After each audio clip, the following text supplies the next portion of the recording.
All right, ladies and gentlemen, before we get started, just in case there's a copyright on the music, I just want to say, YouTube, this is fair use, fair use, fair use. I'm playing this music for entertainment purposes only. I just want to burn some time until the people get into the room and people get in the chat. So please don't mess with me about it. Let's get it.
All right. What is up, everybody? What's happening? What's happening? Welcome to the show. Welcome to another cookout. We're gonna have to give this show a name, B Miles. We gotta call this thing the cookout or something, because Man. Well, I just want to say though, I really appreciate you allowing me to do this because I finally because of you, I finally gotten a chance once again to get exposure to a much larger audience and really get this information out the way that I would really like to get it out. You know what I'm saying? Because there was a time when I had, I had my numbers up too, and I had, a large following, and my followers from their shares alone, the message would spread. And of course, that's why they started zapping my channels. But I just want to say, brother, I appreciate you seeing the value in the content and the information that I bring, because I definitely see the value in the information that you bring. And it's the synergy, you know what I'm saying? The working together. That's what we need more of. Instead of the beefing, let's cooperate and collaborate, because that's what our enemies do. While we beef with each other, they over there making deals and doing business. But tonight we're going to talk about Black Lives Matter. We're kind of going to take a walk down memory lane and discuss a lot of things about Black Lives Matter that maybe many people have forgotten. And I think what really inspired me to do this was we kind of see something similar with the anti-ICE protests. It's just that the crash outs are not as intense, because the same political structure that was in place back then is no longer in place anymore to protect these people. So they're not able to get away with half the shit that, the rioters got away with in 2020. And I think this is a perfect topic since, B Miles, you just coined the term professional crash out, the PCOs, because 2020 was definitely a mass PCO operation for sure. I mean, and for my audience that may not know what a PCO is, because I'm sure your audience does, can you just go ahead and take some time and explain what that term means? Yes, but I call them a PCO, professional crash out, pretty much meaning like these people are low in vibration and frequency. They are like energy vampires, and these PCOs, they are just like NPCs, and they go from 0 to 100 like really, really fast. And then of course, they are very vampiric and stuff like that, and they are just ready to wild out and crash out. They don't think, they just react. Yeah, that's what it is.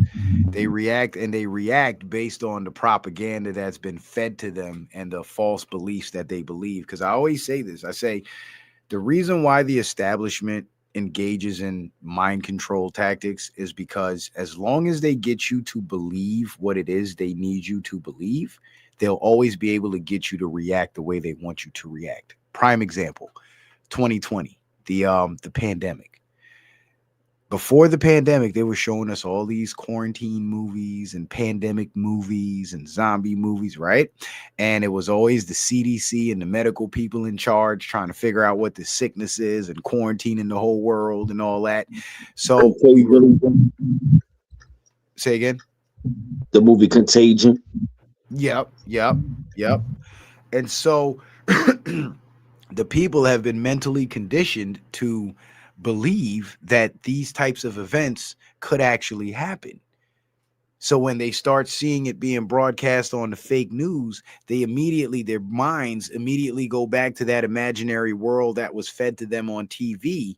And now that they're seeing it reflected in the real world, they're now reacting the same way the people on TV were reacting in those movies, because they've seen it so much in fantasy that now they're seeing it where they're supposed to be seeing reality. So now that fantasy becomes their reality.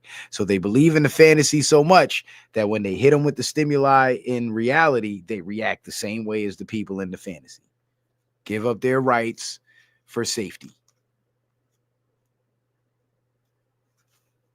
And when it comes to Black Lives Matter and the crash outs and the riots of 2020, it was a lot more, because the crash outs was what was put in our face, right?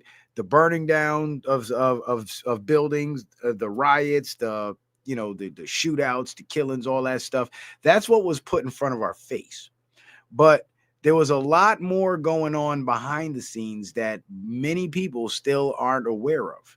And what I want to share with you guys tonight is some of that information that, many of us as well-meaning as we are and as well researched as we are, the enemy engages in very, very cunning deception tactics.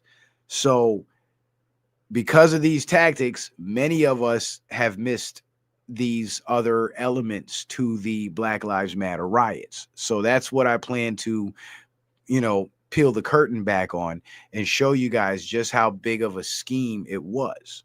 And it was an attack on all levels. This is why I titled it tonight, B Miles and Citizen Man discuss Black Lives Matter, the scam, the Satanism, the pedophilia. The scam was the financial aspect of it. The Satanism was the spiritual aspect of it. And the pedophilia was the physical perverted aspect of it. And all three elements were present during that period of time and even in the years leading up to it. Because this organization is an offshoot of, or at least a social justice warrior wing of the Democratic Party. This is why they were always prevalent in these Democratic cities and able to commit all these crimes in these Democratic cities. And another thing that a lot of people tend to miss is Antifa were actually directly involved in the riots. Antifa were brought in from outside cities into certain cities to incite the violence and get the local people in those towns who were peacefully protesting to join in the violence.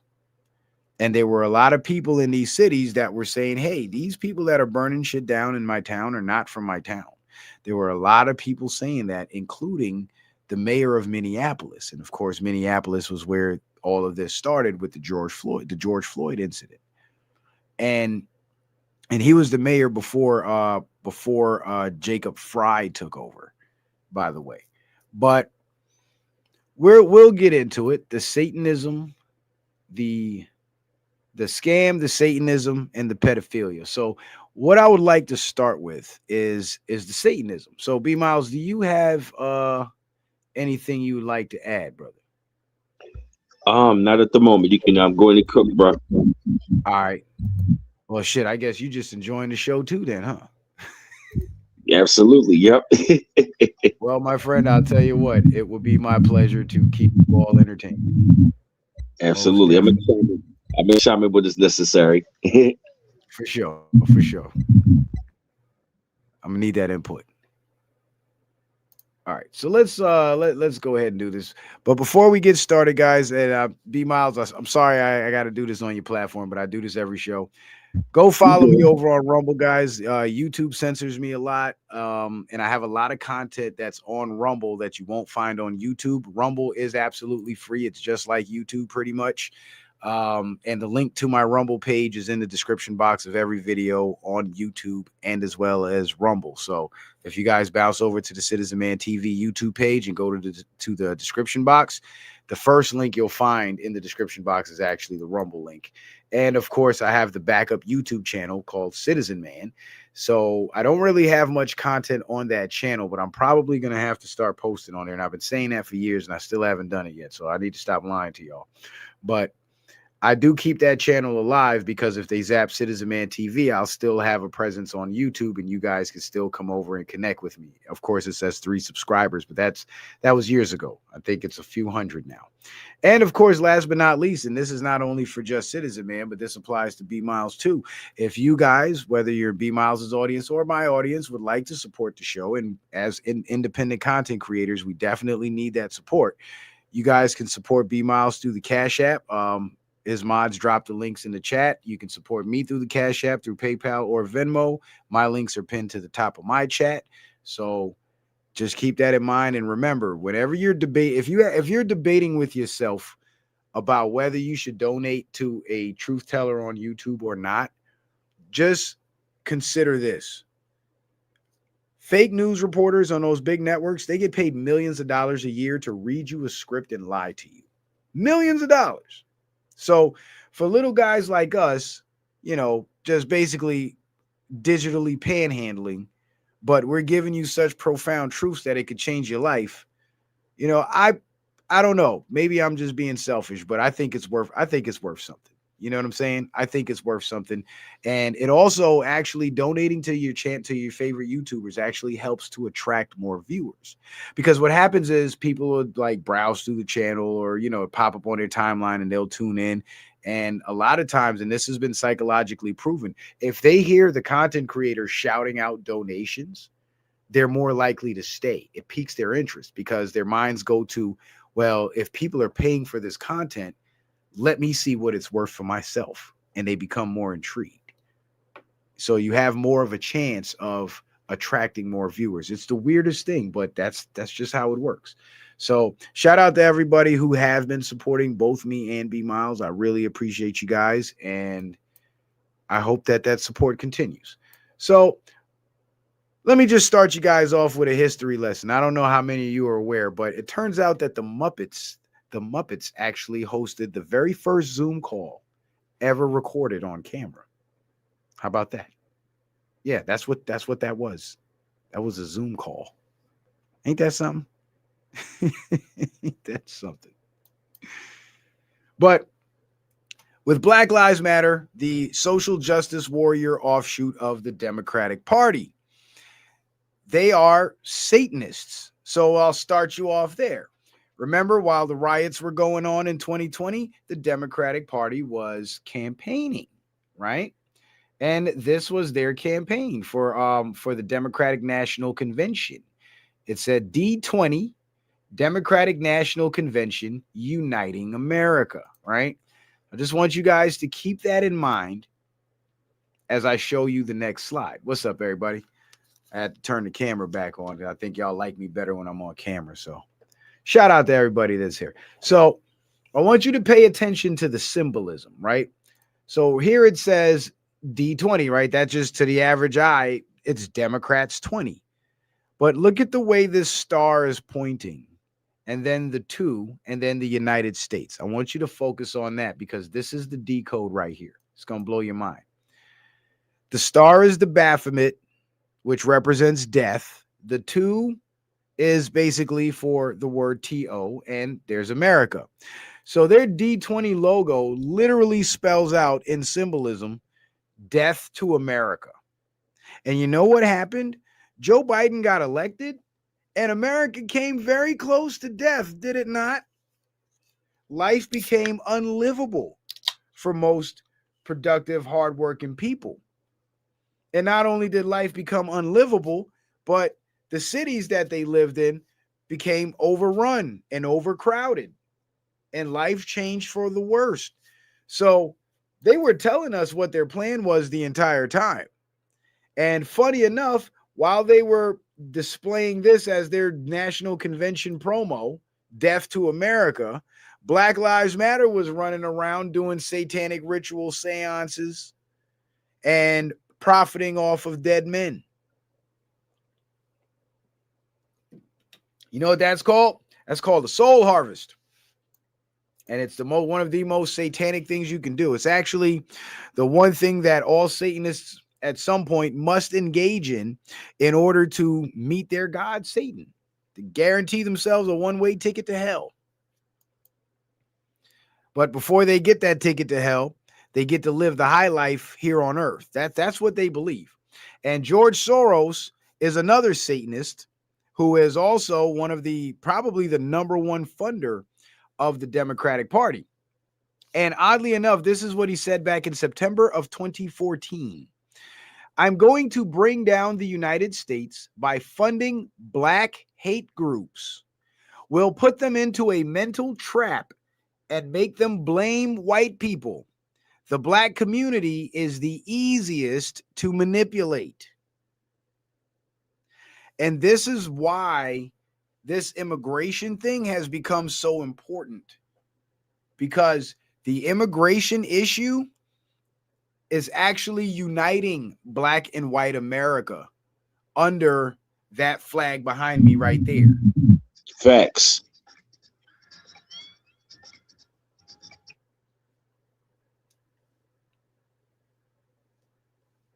And this whole play about dividing black people and white people, it's divide and conquer. And this is why for so many years, because remember, Soros said this in 2014. This was during the Obama years. So this plan was in place since back then. And oddly enough, 2013, 2014 was when the original Black Lives Matter, started by a brother by the name of Darren Seals in St. Louis, and two other brothers of his, two other friends of his, when they started Black Lives Matter because of the Mike Brown situation, they actually went to the local black church, which was, again, a Democrat. It doubled as a Democratic headquarters. And because their movement was gaining so much traction, they went to the church, which put them in touch with the Democratic Party in order to, or members of the Democratic Party, mainly the Black Congressional Caucus, to help them get national attention. And you know what these people did? They co-opted those guys' movement. They trademarked the logo and they turned it into this big anti-white, anti-America campaign that lasted all 2020. That's literally what they did. And it gets worse.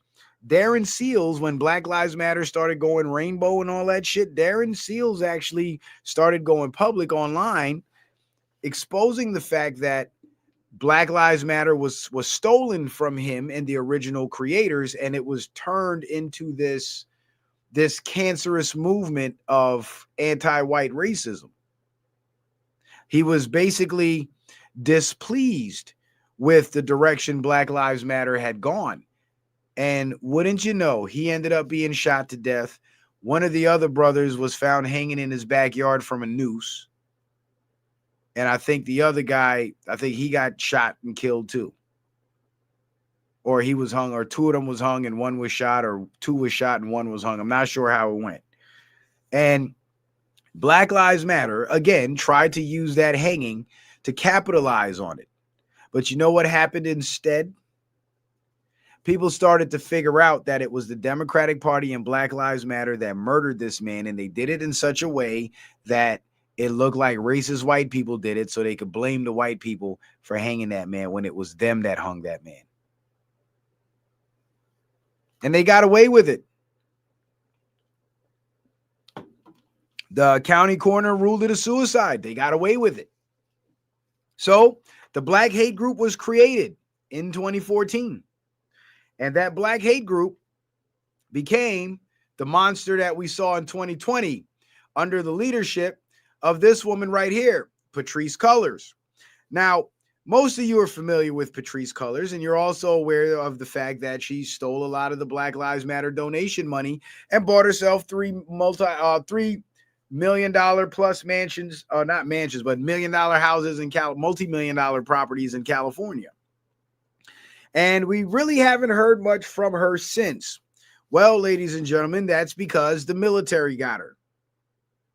The top leaders of these organizations were grabbed by the military. The lower level people now, you're starting to see getting indicted for their financial crimes, because the top people are facing the death penalty under military tribunal for treason.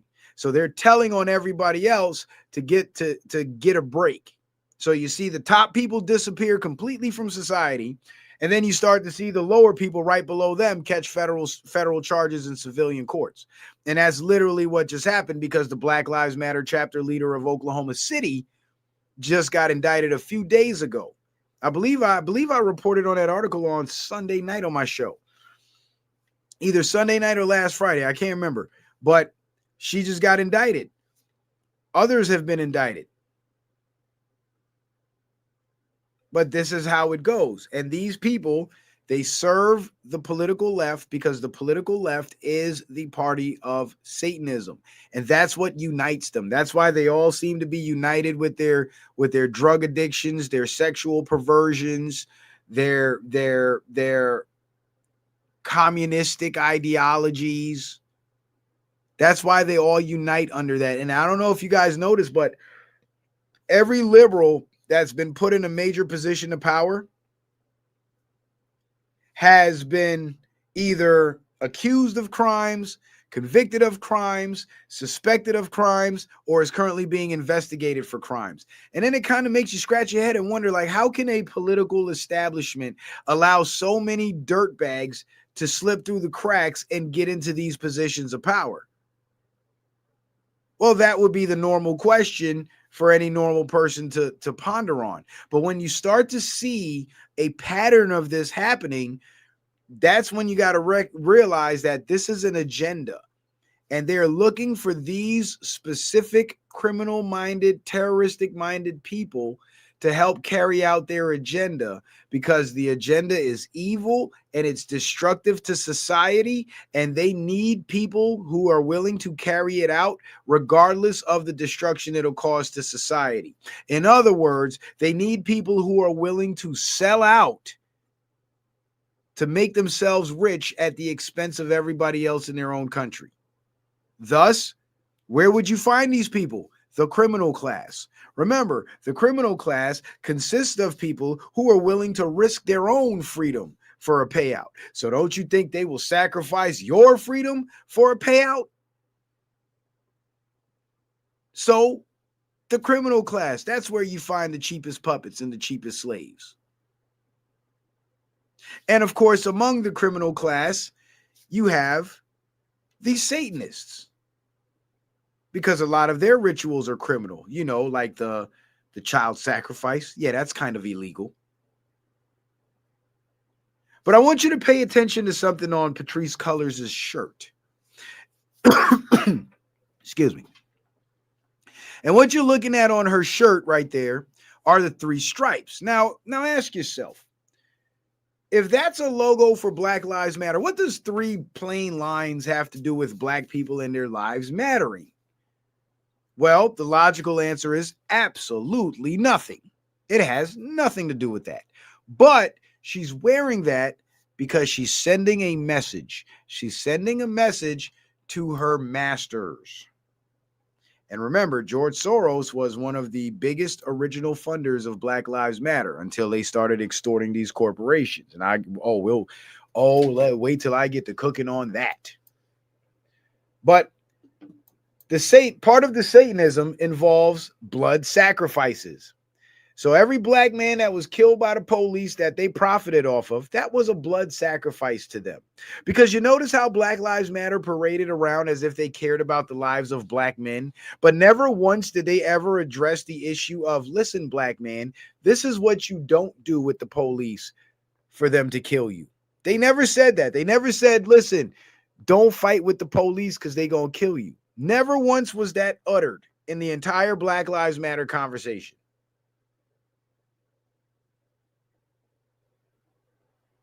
It was always this person that acted a fool with the police and gave the police a green light to do them harm, which, you know, many assume the police would want to do that anyway. Why give them a green light to do it? And these men that did that and got themselves hurt and killed in the process were foisted up like victims, which in a way they were. But logically speaking, they were things these individuals could have done to avoid meeting the fates that they met. And this is just true shit.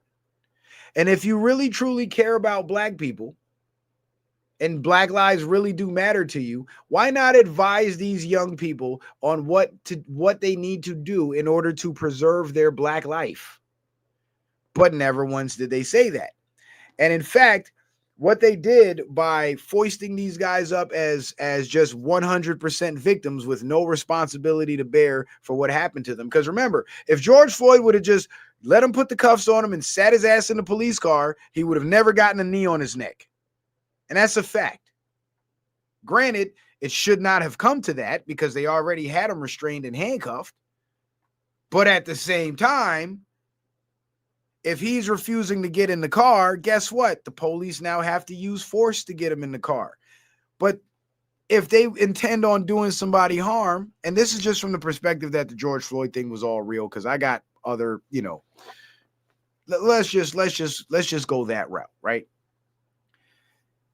If George Floyd would have just gotten his ass in the police car because he already knew he was going to jail, he's been there so many times before. I mean, he knows the drill. He would have never gotten a knee on his neck. Jacob Blake fortunately survived his shooting. And you know what he said from his hospital bed? And that was the last time he was ever seen on TV. He said to the young men, he said, Don't do what I did. Just listen to the police and don't do what I did, because you'll get yourself hurt. And you know what? It took him getting himself hurt to realize that that was a bad decision. And he was the only person in that whole Black Lives Matter scenario that even uttered that. And once he said that, because he said it from his hospital bed on a news interview, once he said that, he never got any more interviews. He was never seen on TV again. And what happened to Jacob Blake? He's surrounded by police. They already got a call about him committing some sort of act of violence. I believe it was sexual assault or something like that.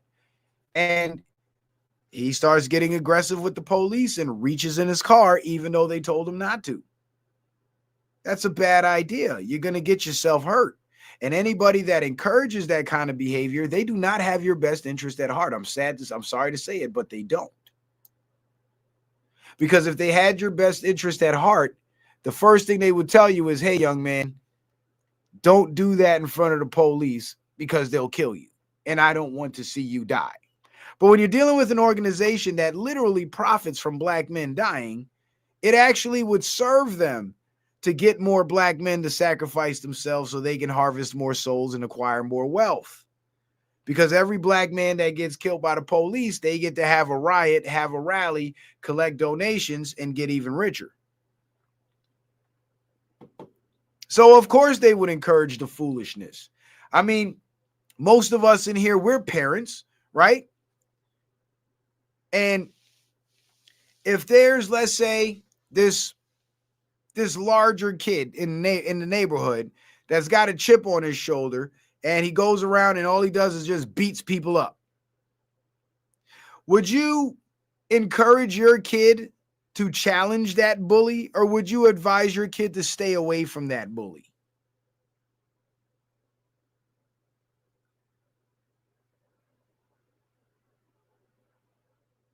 You would probably advise your kid to stay away from that bully, because why? Your kid's life actually matters to you. So you would advise your kid to do something that would preserve his health, his safety, and his life. So you're not going to act like in front of your kid, challenging, picking a fight with the bully and getting your ass beat is a good idea. You're not going to do that. You're going to tell your kid, hey, stay away from that kid because he'll whoop your ass.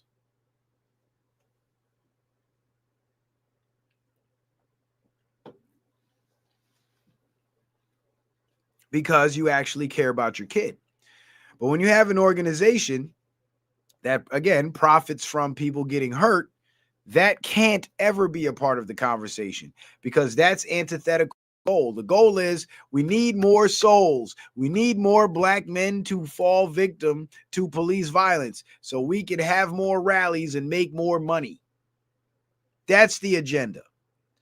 So any logical advice that would preserve Black life would work against them. So they have to give you the worst possible advice, but they have to sell it to you in such a way that you'll accept it. Because nobody's going to take you seriously if you go around telling people, yeah, go fight the police. Yeah, pull out a knife on them. Yeah, pull a gun on them. Yeah. No, because people are immediately going to think, hey, the police are going to respond with violence, and I might not walk away from that. But if they praise these people as victims, once they pull that knife on the police or pull that gun on the police or try to fight the police, once they get harmed in response and they're foisted up and lifted up as victims, the victimhood is portrayed to absolve that person of any responsibility of what happened to them. So you remove the idea of being responsible for yourself and acting responsibly. And all that does is encourages the next young man to go act recklessly and get himself hurt. It's like leading the lemmings off the cliff. It's diabolical. But that's one thing they were doing behind the scenes. And as the riots were going on, other innocent bystanders were falling victim. Sister of girl killed during Iowa protest. A protester shot my sister. A protester, not the police. And the reason why these rioters were being called protesters is because the fake news kept calling them protesters. The fake news kept saying, oh, mostly peaceful protesters. And they kept on repeating it on every channel over and over and over again until it became basically the way we refer to these rioters. It became the replacement word for rioters. But by protesters, she means rioters. And the way they would do the riots was during the day, the legitimate Black Lives Matter supporters that genuinely did not want to see black men hurt because they weren't profiting from black men dying, they would go out, have their peaceful protests, do their marches, carry their picket signs and all that. And then when the sun goes down, the buses would show up. Antifa would jump off those buses and go join the remnants or the left, the people that stayed behind late from the Black Lives Matter protest. And they would start marching with them and busting out windows and lighting shit on fire and looting. And then the people that were marching with them, a lot of them got suckered into doing that shit. And when the police would finally respond after hours of them being allowed to do it, the out-of-towners would skip town, and the local kids, who were usually black kids, because most of these communities were black communities, the local kids, they would fall victim to the police and get arrested. And nobody would come to bail them out of jail except their own families. But when the Antifa members would start getting arrested, Kamala Harris and the Democratic Party actually set up a whole fundraiser to bail them out of jail. You can go look that up. That's facts. But as these Democratic mayors in these cities were ordering the police to stand down for hours, businesses were being burned and looted, and people were being killed. Here is eight people of God knows how many more that died during the Black Lives Matter riots, killed by BLM and Antifa, because it was both groups rioting, not just Black Lives Matter. It was done under the Black Lives Matter banner, but the foot soldiers on the ground that were inciting the violence and leading the violence was Antifa. That's why you'd see the shots of the protests during the day. It's all these black people from the community. Then you see the shots of the riots at night. It's all these white people with their faces covered. And what was ironic about the whole thing? It was done under the Black Lives Matter banner, but the Democratic Party, which is the party of the KKK, literally used their white operatives to burn down more black communities, just like the Klan used to do. But this time they did it while pretending to be your friends. And the thing about Black Lives Matter and Antifa is both groups are funded by George Soros. Both groups are sisters from the same origin. They're sister organizations from the same origin. But because the Democratic Party is racist, they literally are racist. They started Black Lives Matter for the black folks, for the black liberals, and Antifa for the white liberals.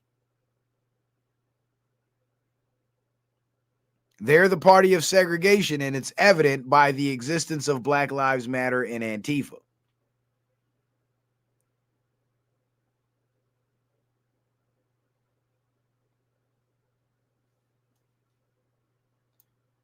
And in case you're wondering, why is it that Donald Trump named Antifa a terrorist organization, but not Black Lives Matter a terrorist organization? Well, the simple answer is he didn't want to be called racist by labeling the black group terrorists, right? So that, that's kind of obvious. But there's a more sinister plan that Black Lives Matter had up their sleeves that Trump actually was able to thwart by not declaring them a terrorist organization. And if that confuses you, well, it confused the hell out of me too. But once I explain it to you, you'll understand. So just hold on to that. You know what I'm saying? Just put that in your takeout box and set it in the microwave for a few minutes so I can have the stove to continue cooking. So there's your three lines again in the Obama symbol, right? Let's get back to the satanic symbolism. There's your 3 lines again. Everybody saw this symbol when Obama ran for office, right? Everybody saw this shit. And nobody really thought nothing of it. It just looked like a sunrise over the land. But when you look at the 3 lines in the Obama logo, it's 3 stripes, just like Patrice Cullors' shirt. Let's bounce back to that really quick. There's your 3 stripes. Obama. There's your 3 stripes. Jay-Z's Blueprint 3 album. 3 stripes, right? Seems to be a trend here. The Adidas logo. All the Adidas logos. 3 stripes.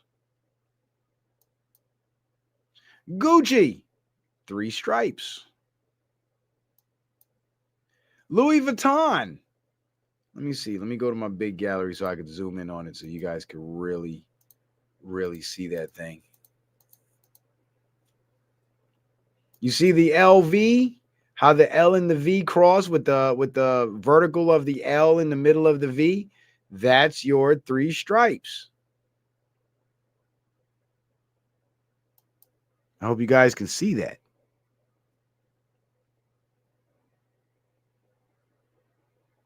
That's your 3 stripes right there.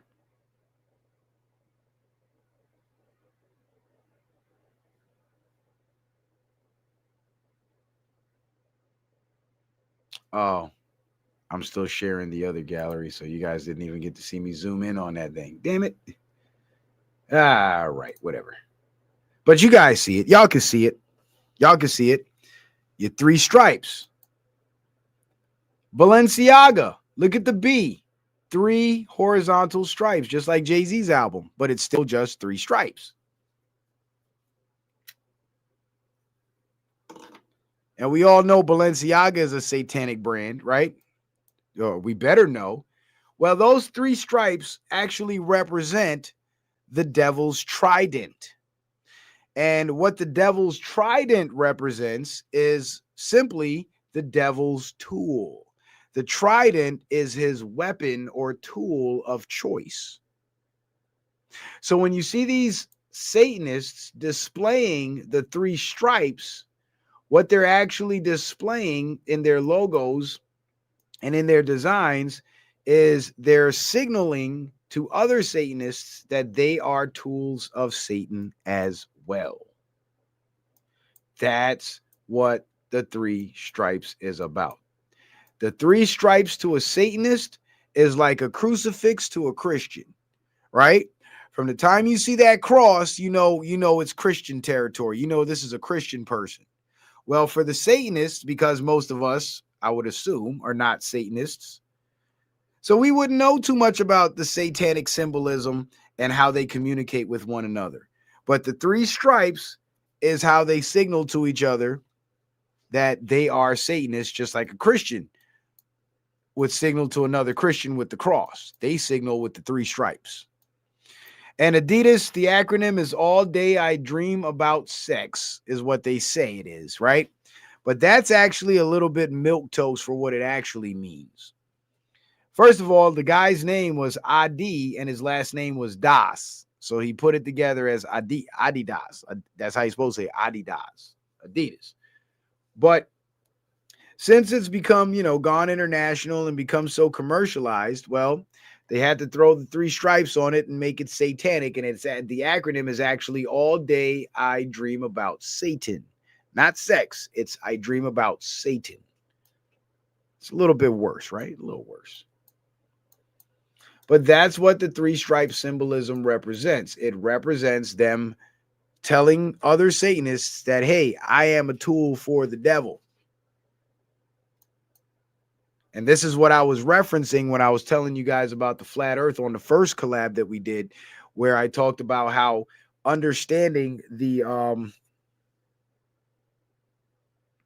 damn it, I'm losing my train of thought.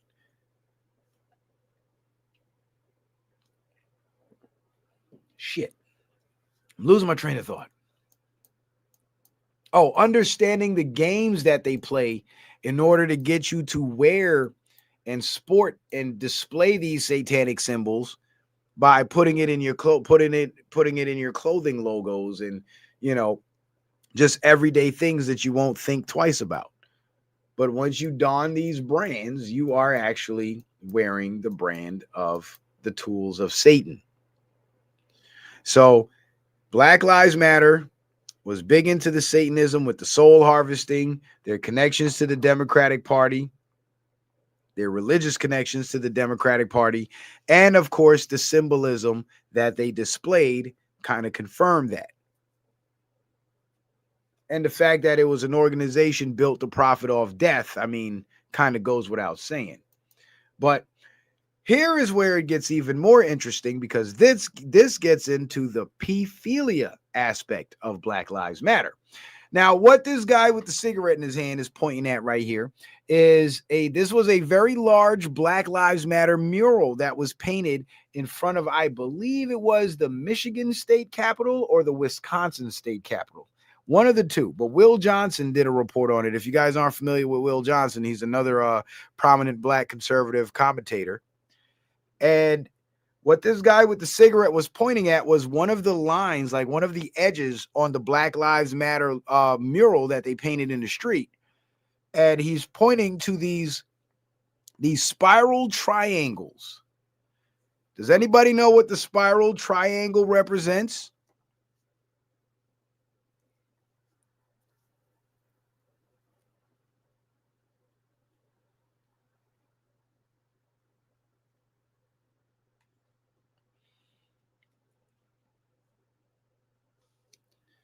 All right, so Tony Kaiser thinks he can prove that the earth is round. Okay, Tony Kaiser. You clearly have not done enough research into the flat earth theories. Let's just start there and call it theories, just to make you a little more comfortable. But I strongly suggest that you actually pay attention and go listen to some serious flat earth researchers before you just say it's ludicrous. Because again, the first show that I did with B Miles, I kind of broke it all down, how people have been deceived into thinking and operating like that. And that knee-jerk reaction is an indicator of programming. So as an intelligent person, when you feel yourself having that knee-jerk reaction, you got to take a step back and say, you know what? It does sound crazy, but I know this guy can't be crazy because he knows what he's talking about when it comes to everything else. So let me actually give this thing a serious look. You know how I started getting into flat earth? I'm going to tell you right now. I had the same reaction you had when I first heard about it.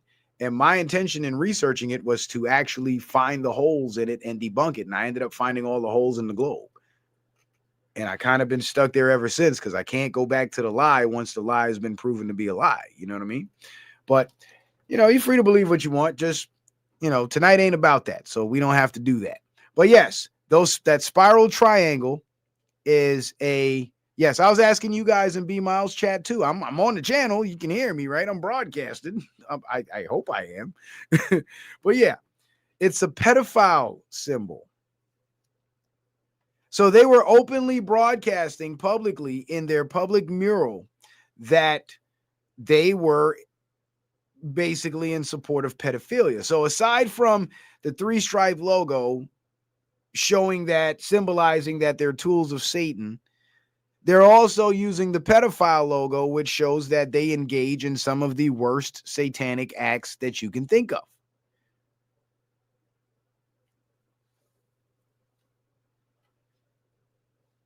Thanks for being a good sport, Holly. I was looking for some laughs there. I was looking for some laughs, and you have appeased me. Thank you, Holly. I am thoroughly appeased. My joke was funny.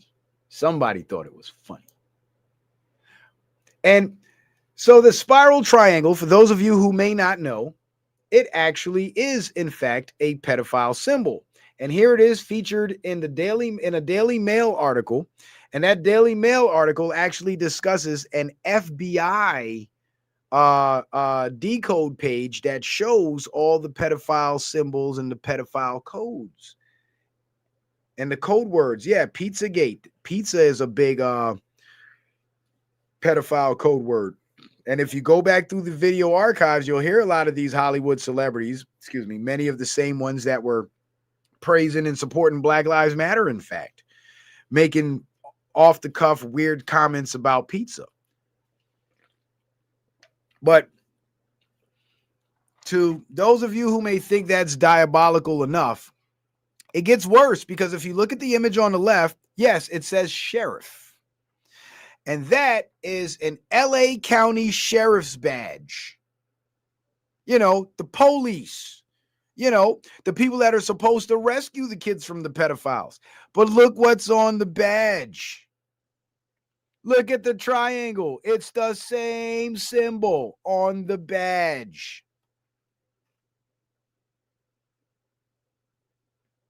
And then you wonder why so many kids go missing every year and they're never found. Because the people that are supposed to find them, in a lot of cases, not every case, they are members of organizations that feed on these kids. They use these kids for satanic ritual abuse, whether it be SA abuse, or it be the R word abuse, or it be human sacrifice abuse.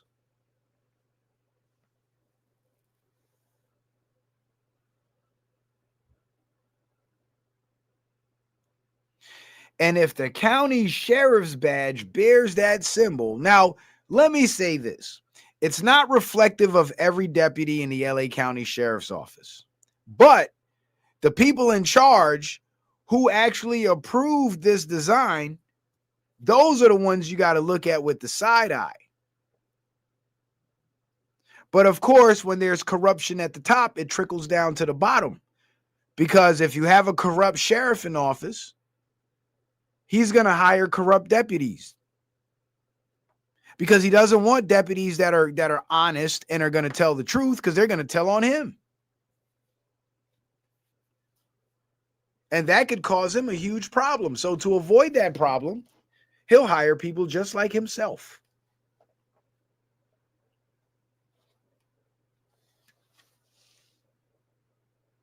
And remember, LA was one of the biggest Black Lives Matter riot cities.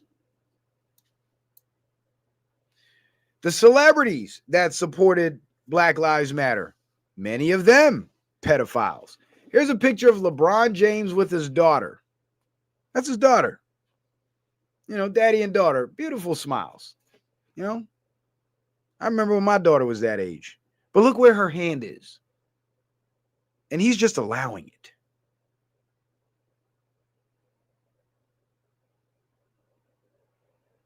That's uncomfortable to just to look at. But to sit there and pose like that while your kid's hand is grabbing your crotch, that's weird. And remember, this is the same Mr. Ain't No Party Like a Diddy party. It's kind of scary. Kind of scary. Just a little scary. Not terrifying. It's not terrifying. Well, it is. It's more cringy. And then you look at Dwayne Wade's son and what Dwayne Wade has done to his son. One can only imagine. Or how about Rob Reiner's son, who just flipped out and slit him in his wife's throat? That boy was sexually abused. And it turns out that 62% of kids that kill their parents were victims of sexual abuse, either at the hands of their parents or at the hands of somebody their parents exposed them to.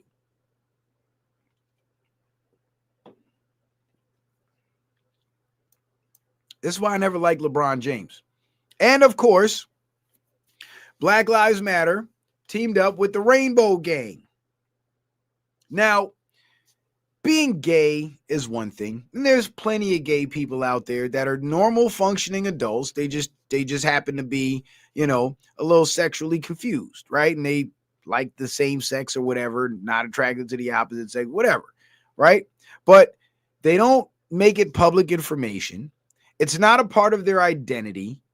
And in a lot of cases, if they didn't tell you, you would never know, because they're just normal people, right? But then you got the Rainbow Crew, who makes their sexuality their entire identity, because these people are perverts. They literally live life based on their genitals. They identify based on their genitals and which genitals they choose to put in their mouths. And they're trying desperately to incorporate kids into their sexual perversion. This is part of the reason why Trump shut down the Federal Department of Education, because it was the Federal Department of Education under Obama that normalized this and made this okay. And through this rainbow flag being a protected community, the pedophiles found safe haven. So they hide behind the guise of the rainbow in order to target children. Hence why you see the transgender story time. What is the reason for that? Well, it's quite simple. To groom the kids, over-sexualize the kids, so they can have another generation of perverts just like themselves. You see, perverts reproduce like vampires. They can't have sex with one another and make babies, right? So they have to target normal babies to turn these babies into what they are.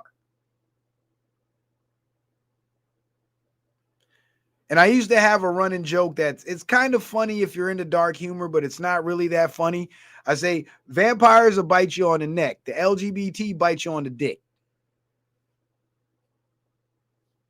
They're vampires, but they just bite you on the dick. And now they're trying to bite our kids on the dick. And the whole trans kids movement, once they started that, they took it way too far. Way too far. Because any adult that's that concerned about another person's child's sexuality, you have to be a pedophile in order to even think that way. You gotta be. There's no normal person on earth that looks at a child and thinks about that child's sexuality. In fact, child and sexuality don't even go together in the same sentence. So the people that are pretending as if they care so much about these children that they want to change their gender and cut off their genitals and all that, those people are pedophiles, and you can't convince me otherwise. There's no convincing me otherwise. They are absolute pedophiles, because you have to be to even think along those lines. And considering the biggest supporters of Black Lives Matter have pedophilic tendencies, it was only fitting that Black Lives Matter would join forces with the Rainbow Gang, because this is what the Rainbow Gang is all about. Now, this guy is a city councilman, I believe, or he's either a congressman or a senator from, I believe, Minneapolis, Minnesota, George Floyd city. And his name is Scott Wiener. Yeah, funny last name for a pedo, right? And I have no idea who this kid is or if that kid is his son, but that's him, grown-ass man, at a gay pride parade with posing with a little boy.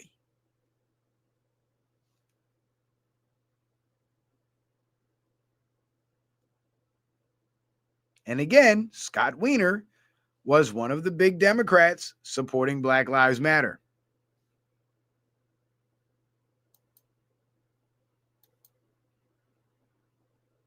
Sick. Just sick. So we talked about the Satanism. We talked about the p-phelia. Now we're getting into the infiltration and the scam.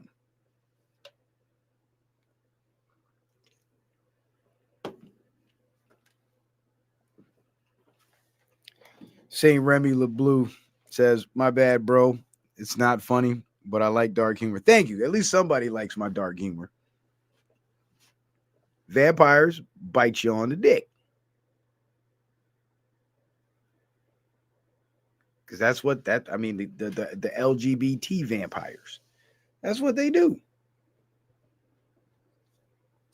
That's how they roll. They want to turn you out and turn you into them because they can't reproduce on their own, so they got to create more of themselves. And how else do they do it? Well, leave that up to the imagination. Maybe I said a little too much. Now ain't nobody gonna hit the Cash App. But this was a post, an ad actually, posted by Antifa back in 2020 about November 4th, election day.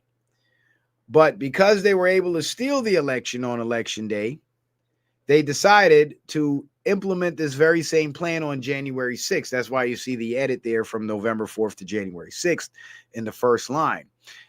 And it basically says, on January 6th, don't forget to disguise yourselves as patriots / Trump supporters. Wear MAGA hats, USA flags, 3%er insignias. A convincing police uniform is even better.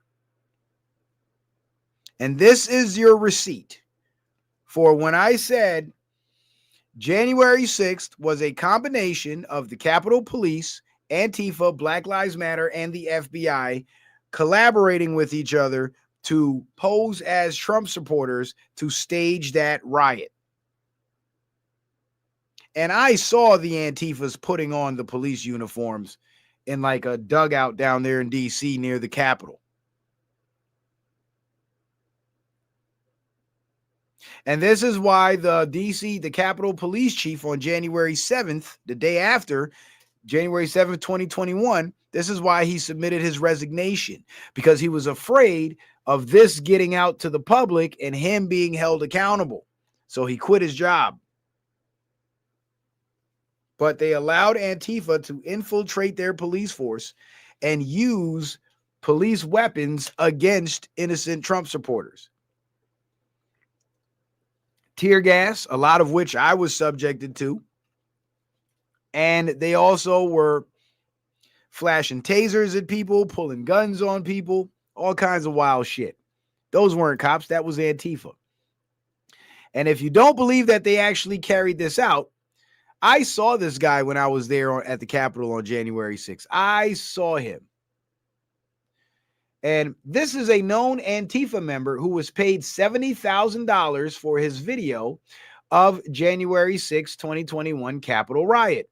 The FBI said they have no proof of Antifa members dressing as Trump supporters and causing the January 6, 2021 Capitol riot. But yet, here's an Antifa member dressed as a Trump supporter being paid $70,000 for his video footage. And this is what we've been saying all these years. It was the FBI, Antifa, and Black Lives Matter. And this man's name is Jonathan Sullivan. John Sullivan. New Antifa BLM. You see how he's like jumping between both groups? Because both groups are one and the same. One is just for the white people and the other one's for the black people. Antifa BLM agitator John Sullivan, charged for his participation in the January 6th riot, was paid $35,000 apiece from CNN and NBC for his footage inside the Capitol. And guess what he was saying in the footage? He was saying, I can't believe we did it. I can't believe we got them to follow us. That's what he was saying, because that was their job.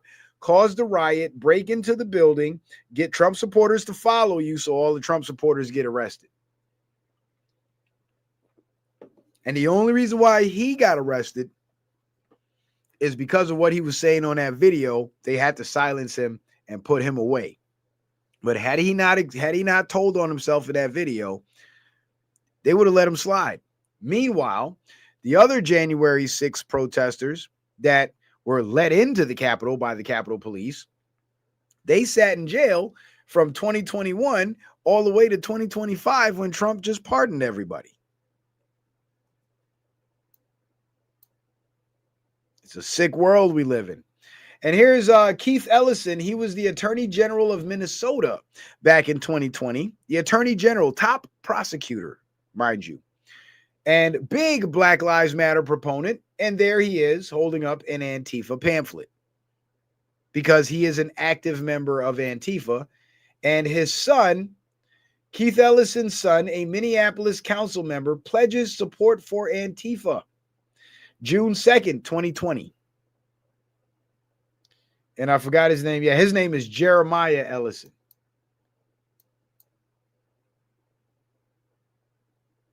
And mind you, while they're out here pretending and posing as social justice warriors, Keith Ellison actually beat his girlfriend bloody and gave her 2 black eyes. And I have that receipt in the repertoire, but I'm going to save that for my show. This is just about Black Lives Matter, so we'll keep it there.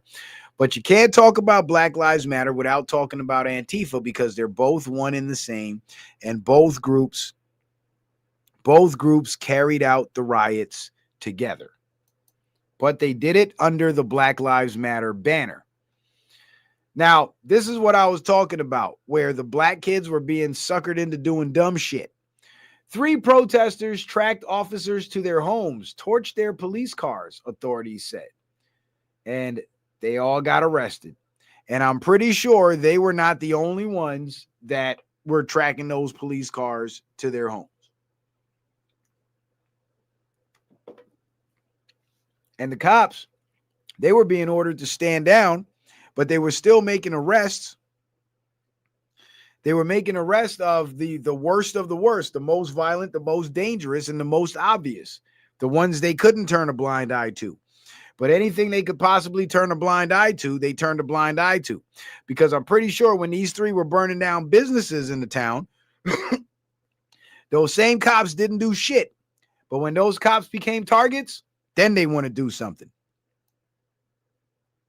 So, yeah, you could do all the bullshit you want to other Americans, but as soon as you come do it to us, we're coming after you. And this is a lot of what we saw. And if you notice, the police are leaving their cars there for the rioters to destroy them.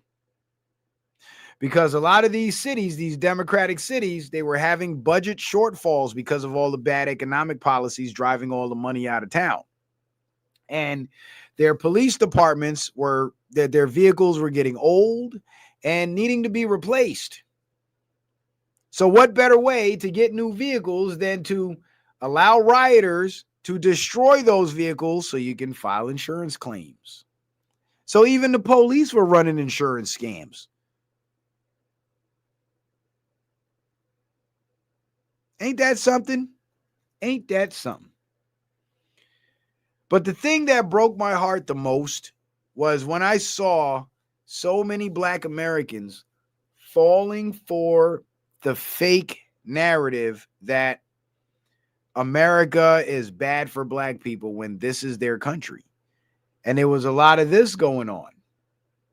And it was those dumbass white liberals that were convincing these, these ignorant Black folks to go out and engage in this stupid shit and disrespect their own nation and their own country. And it was heartbreaking to see, because these same Black folks are the same ones that travel the world and go to other countries and they complain about how bad they're being treated in other countries.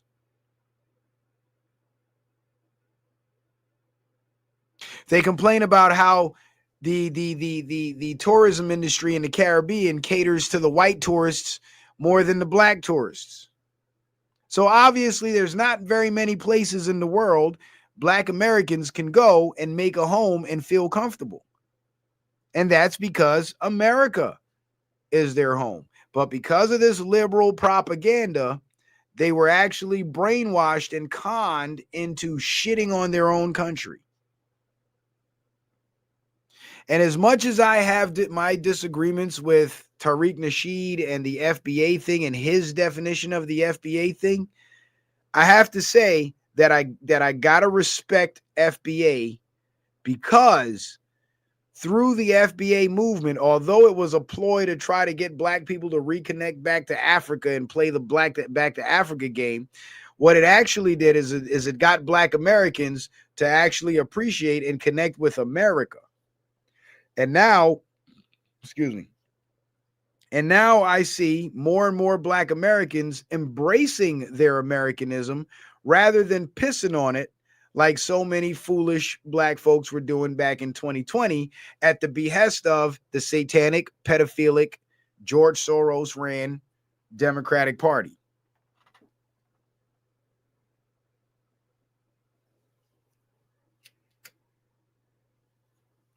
So I got to say, salutes to FBA and respect to the FBA movement, because it's getting Black folks back to being American again, instead of being these slave-minded followers of these deceptive small hats and liberals.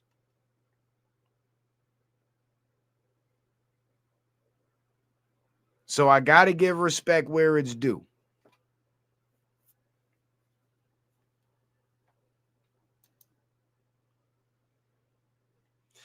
Yes. Magneto TV says Black Democrats are dangerously ignorant. Yes. The ones that are used by the establishment as puppets, they are desperately ignorant. But the ones at the top that cook up these schemes to play on Black Democrat voters, they are actually quite genius, but they're evil genius. But this guy right here, he's an idiot. Rand Paul opponent dons noose in latest campaign ad. Senator Rand Paul, Republican of Kentucky's opponent in the 2022 election, released a campaign advertisement in which he sports a noose around his neck while he discusses lynching. This guy's a fucking clown.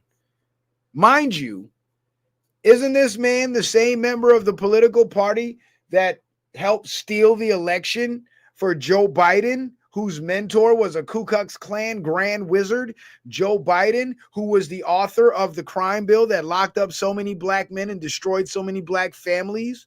Joe Biden, that didn't want schools integrated because he said he didn't want his kids going to a racial jungle.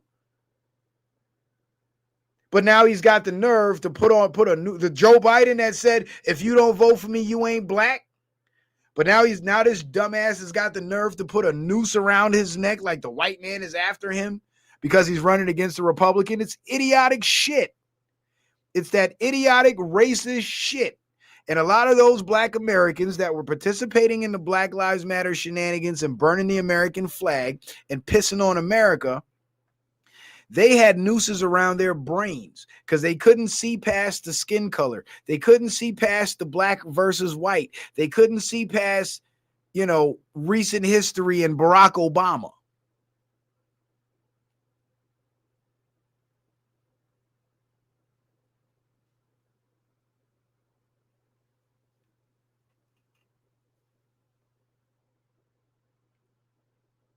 And they were too caught up in the skin color thing. But now, with the advent of the FBA movement being more focused on lineage, now when you talk lineage, that takes skin color off the table. Because just like there are Black Americans whose lineage goes back hundreds of years in this country, there's white Americans whose lineage goes back hundreds of years in this country and did not engage in slavery, did not disrespect or discriminate against Black people. In fact, prior to, I believe it was like 1630, interracial marriage was perfectly legal and acceptable in America, and it was rampant in America. And in the early 1600s was when the British government, who were the colonialists at the time, running the 13 colonies through their governors, they actually outlawed interracial marriage in, I believe it was 1630.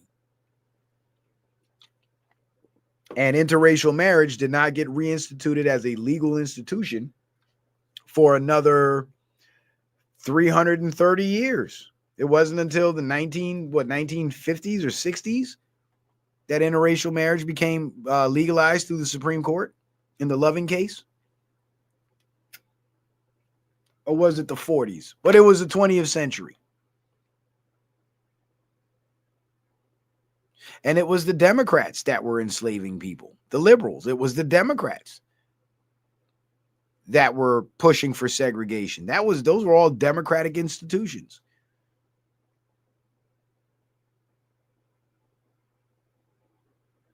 But this is the mind games that they were playing on black people. They were selling victimhood at a fire sale price, and they were getting millions of black Americans to buy into it and buy it up and shit on their own country. But you know what woke up black Americans? Seeing all these foreigners come in here and be given free passes and be given priority over them. That's when I started to see more black folks say, you know what? I need to fight for America and stop pissing on America. Because if I keep pissing on America, these foreigners are going to keep coming in here and they're going to start pissing on me. And that's when black America woke up and started realizing, hey, we're a part of America too. And then Tariq Nasheed came with the FBA thing and the lineage thing, and it just took off from there. And instead of FBA being, a tool to promote Pan-Africanism through Tariq Nasheed's official definition, what black folks actually did was they took the term, redefined it for themselves, and adopted it, and it galvanized them around the American flag. And now we're starting to see those racial lines, those racial divides between black people and white people start to dissipate and start to evaporate. Because whether you're black or you're white, if you're American, that's what unites you. Your race does not unite you. Your nationalism does. Your nationality does. And that's what I have to say about FBA. So I guess for the most part, I've sort of changed my position on the adoption of the term, but I still don't like the original definition by Tariq Nasheed. So that's why I don't have a problem. I can't sit here and say I have a problem with black folks redefining it for what it means, for what it means to them. Because that definition is more accurate than 100 Africans coming over here and that started FBA. Like, get the fuck out of here.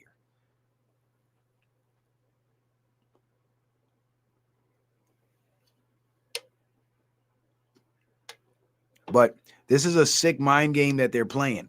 And what they're doing when they show the slave movies and every election cycle talk about slavery and racism and nooses and all the shit the Democrats did to them, matter of fact, what they're doing is they're playing on black folks' trauma. And they're making black people angry and emotional so they can manipulate them into voting against their own interests.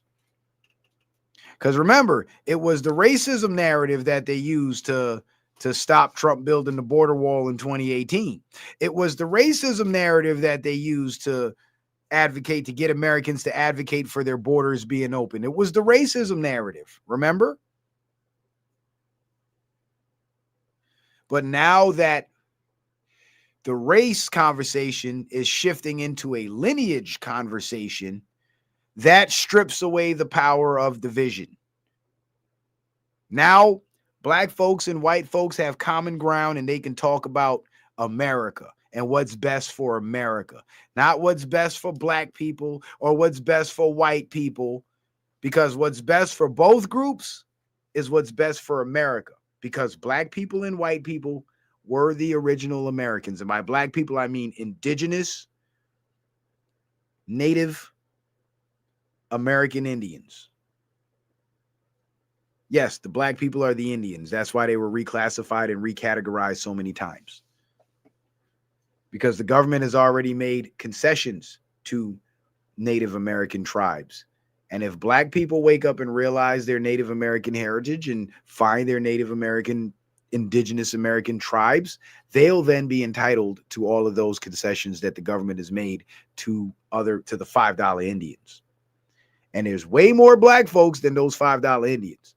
So that bill that the government got for those $5 Indians will get a lot higher if black folks were ever to wake up. If you want to get your reparations collectively, find your tribe.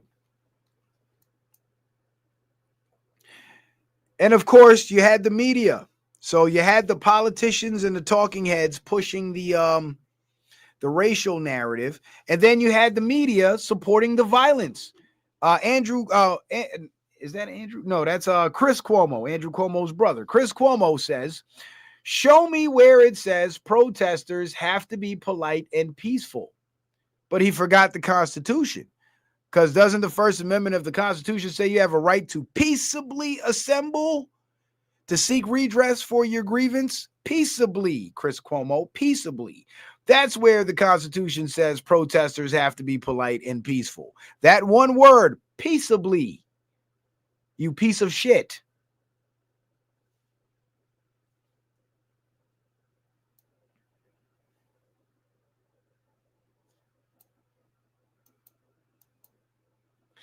Austin protesters storm police headquarters, haul down American Texas flags. They also burned them. Yep.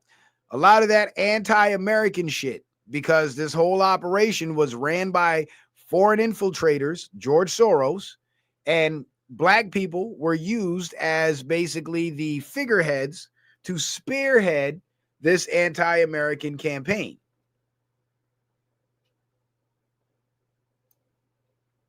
And you notice how Austin protesters, they don't call them rioters, but they storm police headquarters. Why don't you go try and get a group together and go storm your police headquarters? Guess what? Police will be storming your house before you even put your pants on. So the fact that they were able to do this in 2020, that means the police were ordered to stand down and allowed them to do it. You see, these were not organic riots that just started because people were so mad about racism, okay? These were well-organized, pre-planned, coordinated events with the professional crash outs being used as the foot soldiers to carry out the violence. And speaking of the NPC hierarchy, let me break it down for you. There's the pseudo-intellectuals, the dummies that pretend to be smart, and they're promoted like they're smart people to push the stupidity and the brainwashing. Then there's the blind followers, the people who don't necessarily engage in violence, but they believe the narrative. They believe the propaganda being put out by the pseudo-intellectuals, right? Chris Cuomo being one of the pseudo-intellectuals, pretending as if he doesn't know the Constitution. And then there's the crash outs, the protesters that storm police headquarters. You see?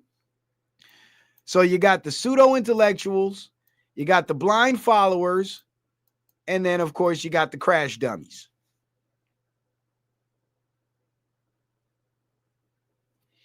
Green Light Cosmic Angel Fire. That's a very long name, but I like it.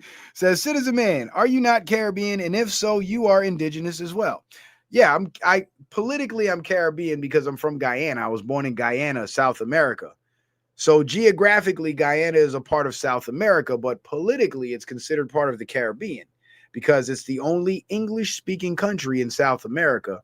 And because the rest of the Caribbean is mostly English-speaking, Guyana is also incorporated in the Caribbean map. So I guess I am, brother. I guess I am. CNN, more pseudo-intellectualism. Look at this bullshit. CNN adds Greta Thunberg, the how dare you global warming chick, to the panel on what it's like being black in America. And of course, you got Don Lemon with his making his little $5 million a year to push this bullshit. Then you got two random black folks. You got the lesbian and the gay dude. And then you got the little square-faced blockhead white girl telling us Americans what it's like to be black in America, as if we're not black in America. Like we don't fucking know this shit. But it was a play on the victimhood.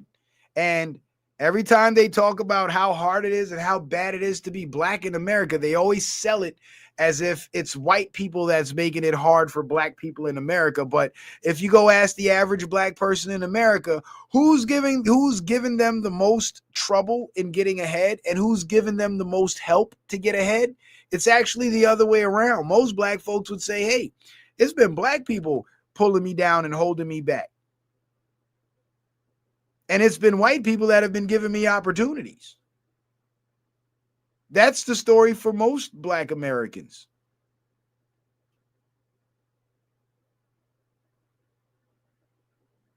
And I've heard it said over and over and over again by FBA Black Americans.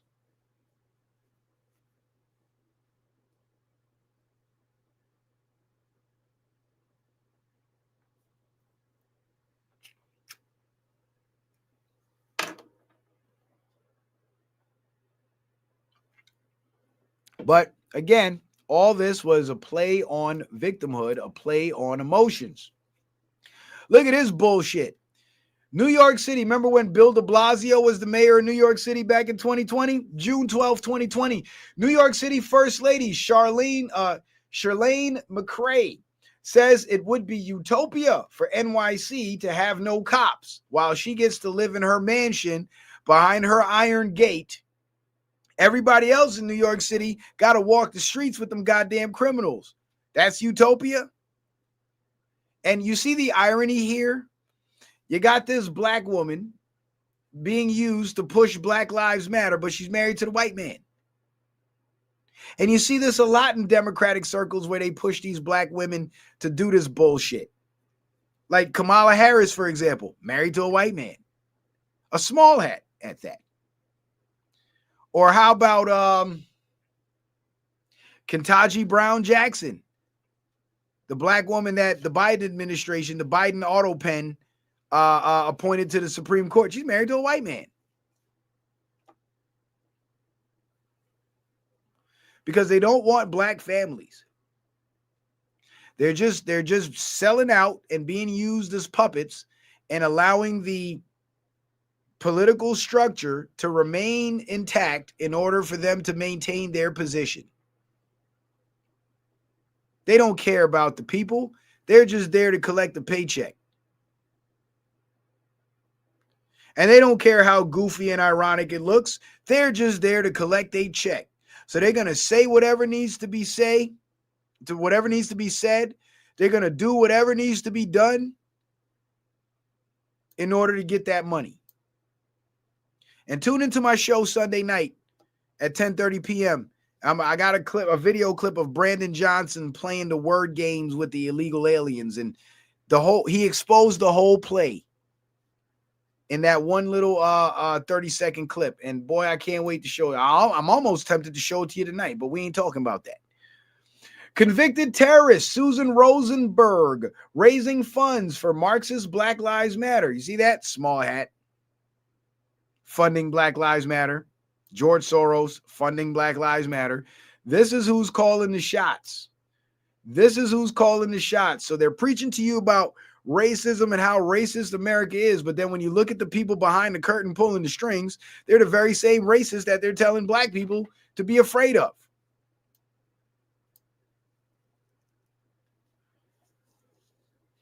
I didn't deserve it. Pandemic shut down his barbershop. Then a fire destroyed it. And this is a black man. And you know who did this? The Black Lives Matter rioters. So it's black business.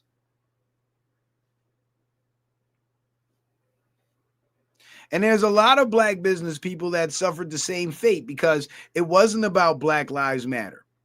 Let me explain something to you guys, because I've dabbled in real estate. And for those of you who've been involved in real estate, you're going to understand this the first time around without the examples and the explanations. When you have these major cities, a lot of these cities, these downtown properties have increased significantly in value due to the developments in the downtown metropolitan areas. And a lot of these business owners had owned the properties that their businesses were operating out of. So what they did was they ordered the police to stand down. First, the politicians, the city council members, they made these backdoor deals with outside investors to buy these properties at some point in the future. And they then turned around and devalued the properties by turning loose the Black Lives Matter protesters, allowing them to destroy these businesses, knowing that these business owners did not have insurance and could not cover the cost of repairs and would never be able to recover from the damages. So what happens is the buildings now become abandoned. When the buildings become abandoned, the city takes possession of those buildings, either the city or the county, depending on the state. But it's usually the city.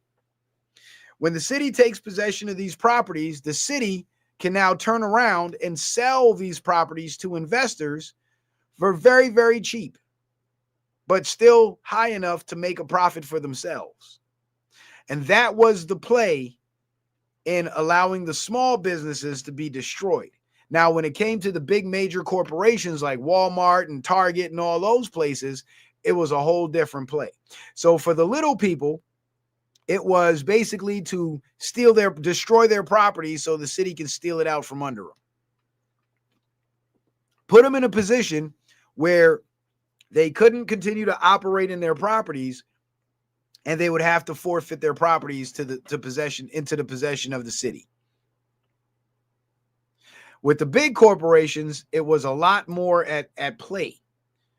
And this is why you see these same Democrats that were profiting from these backdoor deals promoting Black Lives Matter. This woman doesn't deserve to be a part of the Congress of the United States. She's going to get people killed. She's inciting already angry Minnesota rioters, fanning the flames. Then she gets back in her limo into her private jet back home to her very secure California mansion. These people are sick and dangerous. And this is Maxine Waters. As she says, we got to stay on the street, and we've got to get more active, and we got to get more confrontational. We've got to make sure that they know that we mean business. Let me see if I could do my Maxine Waters impression. We've got to stay on the street, and we've got to get more active. We've got to get more confrontational. We've got to make sure that they know that we mean business. I don't know. That was a horrendous Maxine Waters impression.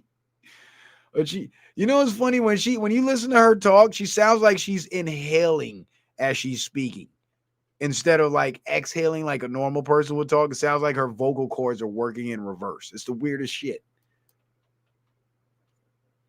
Representative Al Green calls for war on racism in wake of George Floyd death. Yes, you had the politicians fanning the flames, supporting this nonsense. And not just the politicians, the Democrat politicians.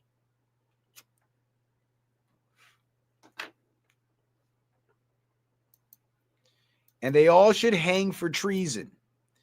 And they were so diabolical about pushing these riots and carrying out this operation. Mayor walks back statement. Oh, he's the mayor of St. Paul, not Minneapolis. Jacob Fry is the mayor of Minneapolis. This guy is Melvin Carter. He was the mayor of St. Paul back in 2020. And he walks back statement saying every person arrested in Minneapolis protests was from out of state. He came out publicly that same morning of May 30th, and made that statement that every person arrested was from out of state. Then by 3:12 p.m., that's why I got it highlighted there in the bottom. I don't know if you guys can see it. The text is pretty small. But what's underlined with the red arrow pointing to it was the time, which is 3:12 p.m., just a few hours after he made the statement, which was true, that the rioters that were getting arrested were out-of-state people.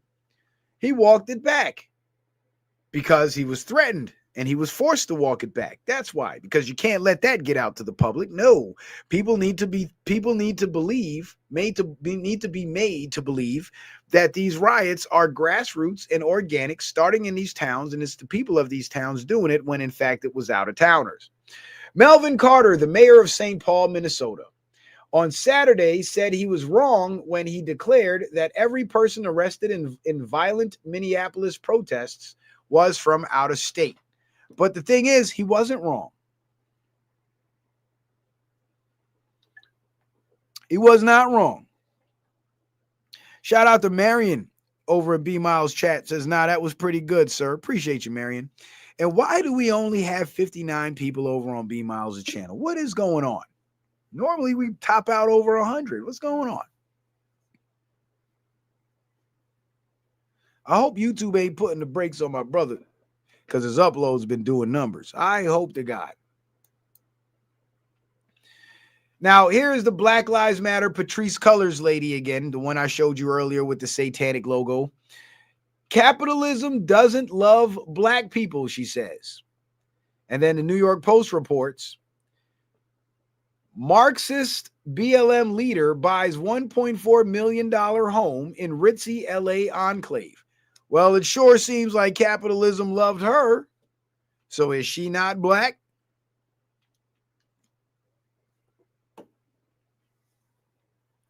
Is she not black?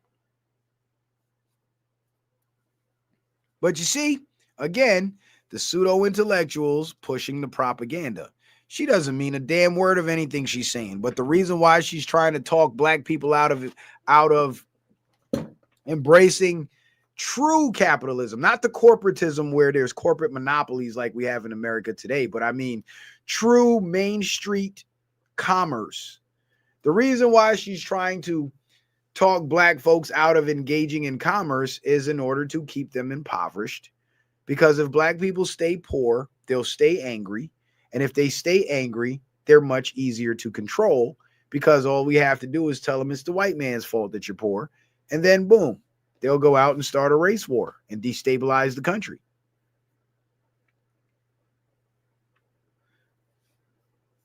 This woman was one of the most evil pieces of shit I have ever seen in Democratic politics, because she profited millions of dollars off of the deaths of the very same black people she claimed her organization was there to advocate for.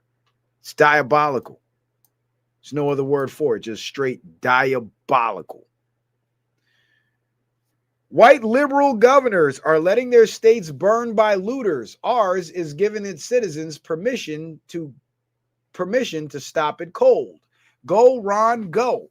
And the neonnettle.com says Florida to allow citizens to shoot rioters and looters who target their property. Right. And this is why the Black Lives Matter riots and the burning down of shit, if you go trace it back city by city, every single city where there was a riot and police stand downs and people getting hurt and killed and shit burning down, every single city was a Democratic city. Every single one, no exceptions. They might have been happening in Republican states, but they were Democratic cities.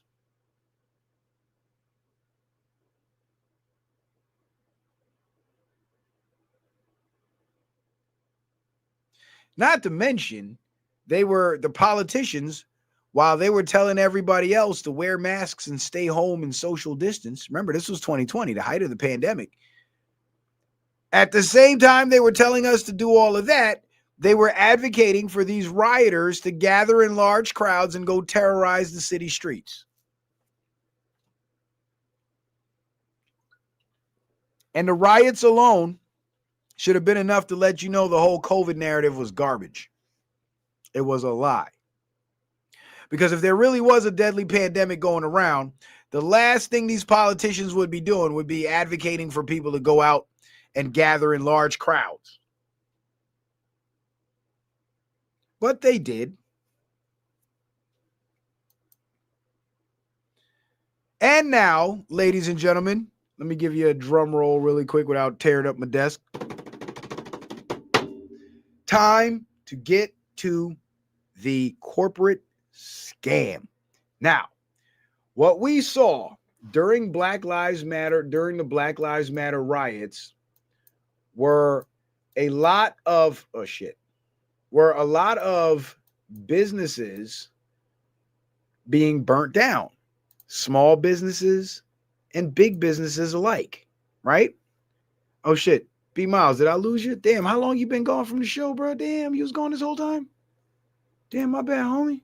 I wasn't in the studio, I was in the gallery. That's why I couldn't see you there, man. My bad, bro. Shit. Should have shot me a text message or something, man. But it's all good. It's all good. So the small businesses were being burnt down in order for the city councils to take possession of those properties and sell those properties to outside investors at discounted rates because they had already made the backdoor deals, right? Now, in watching the big corporations like Walmart and Target and all of them being burnt down, it was very weird because at the same time that Black Lives Matter and these Antifa foot soldiers were destroying these Walmarts and these Target stores, these very same companies were pledging tens of millions of dollars to Black Lives Matter. It almost seemed like, on the surface, Black Lives Matter was extorting money from them and destroying their properties if they didn't pay up. But then when you really think about it, they were already making the pledges to pay out this money. And they had already partially paid out the money. So it couldn't have been extortion if the corporations were complying.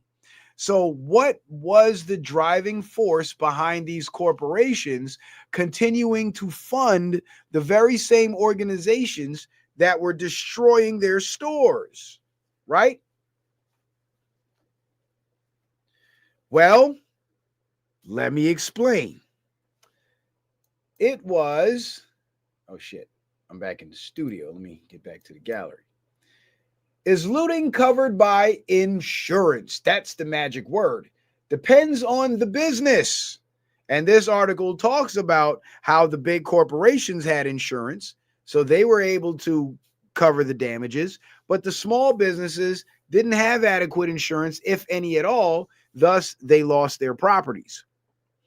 Now, the reason why these big corporations were able to dole out and dish out tens of millions of dollars to Black Lives Matter as their stores were being looted and destroyed was because they were, in turn, as a result of suffering this damage to their stores, they were collecting hundreds of millions of dollars in insurance claims. So, ladies and gentlemen, part of the Black Lives Matter scam, besides stealing the properties from small business owners, was also to get their hands on the insurance money from these destroyed big box stores as a kickback for destroying the store. If you grew up where I grew up and you come from the hood, you might have witnessed this a time or two in your life where there would be an individual that would be behind on their car payments. Car's about to get repoed, right? And what they would do is they would pay a couple $100 to some neighborhood kids to take the car somewhere, destroy it, and torch it. And what that individual would then turn around and do is call the police, report their car stolen, call their insurance, report the car being totaled, and get a check from the insurance for the value of the vehicle. So the kids go out, do the dirty work. The owner of the vehicle gets paid from the insurance, and the kids get a kickback for doing the dirty work. Now imagine that scheme on a national corporate scale. That's exactly what happened. Right, ambitions of a rider. They profit off their loss. And I'll prove it to you right now. And in proving that to you, I'll also prove to you why in 2020, in case you were wondering, why Donald Trump declared Antifa a terrorist organization, but not Black Lives Matter. One reason, of course, was because had he declared Black Lives Matter a terrorist organization, which in fact it was, the media would have went into a firestorm about him being racist because he's calling black people terrorists. So he dodged that bullet. But the other reason why he did not declare Black Lives Matter a terrorist organization was because these riots, although Antifa members were actively involved, the riots were being conducted under the Black Lives Matter banner. So he couldn't declare them a terrorist organization because it would have gotten them a larger payout from major corporations. Now, this page that I'm showing you here, this is Walmart's insurance policy. It's the Memorandum of Property Insurance for Walmart. And in their total insurance coverage, it's $775 million in insurance coverage. Now, I have the pages that are clearer where you can actually see the line items, and that's what we're going to go to now. So let me stop the screen share really quick. Start the screen share again and grab the big gallery. That's what I call it, the big gallery, the one I can zoom in on. All right, so now we're in the big gallery. So let's zoom back out. And let me see if I can bounce through here and find the Walmart insurance policy. It's in here somewhere. It's just not in order. That's why I got to use two galleries, because one puts everything in order and the other gallery allows me to zoom in.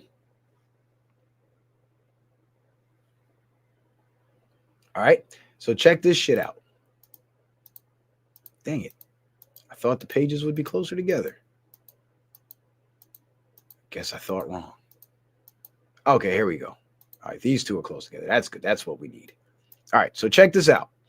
This is the Memorandum of Property Insurance. You see that there? And you see this right here? Walmart Incorporated, its subsidiaries, and its affiliates. So this is Walmart's Memorandum of Property Insurance. So this is their official insurance document. It became effective April 1st, 2020, and lasted a year, April 1st, 2021, right within the timeline of the George Floyd riots, right? So they had all this pre-planned already. They already knew what time it was. Let me just Google something really fast. I want to look up the date George Floyd died, because I believe he died either in March or April.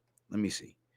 Date of George Floyd death. May 25th, 2020. That's even more sinister, because if Walmart started this policy in April, and then the very next month, the trigger event happens to start the riots, that means this shit was absolutely 100% pre-planned. This was no coincidence. This is no coincidence at all. But I want you to see this. All the coverage that they have, right? They got commercial property coverage amount of insurance, $825 million. Oh, I put 775, but I guess the total coverage is 825. So that number that was stamped in red on the last slide was incorrect. It's 825. So it was $50 million short. You got rental income. Yes. Blanket coverage, full replacement value. Yes. Look at this right here. Terrorism coverage. Yes. Is domestic terrorism excluded? No, that means it includes domestic terrorism. Limited fungus coverage? No. Fungus exclusion? Yes. Replacement costs? Yes. Agreed value? No. That means they get to determine the value. When they file their claim, they tell the insurance company how much money they need back.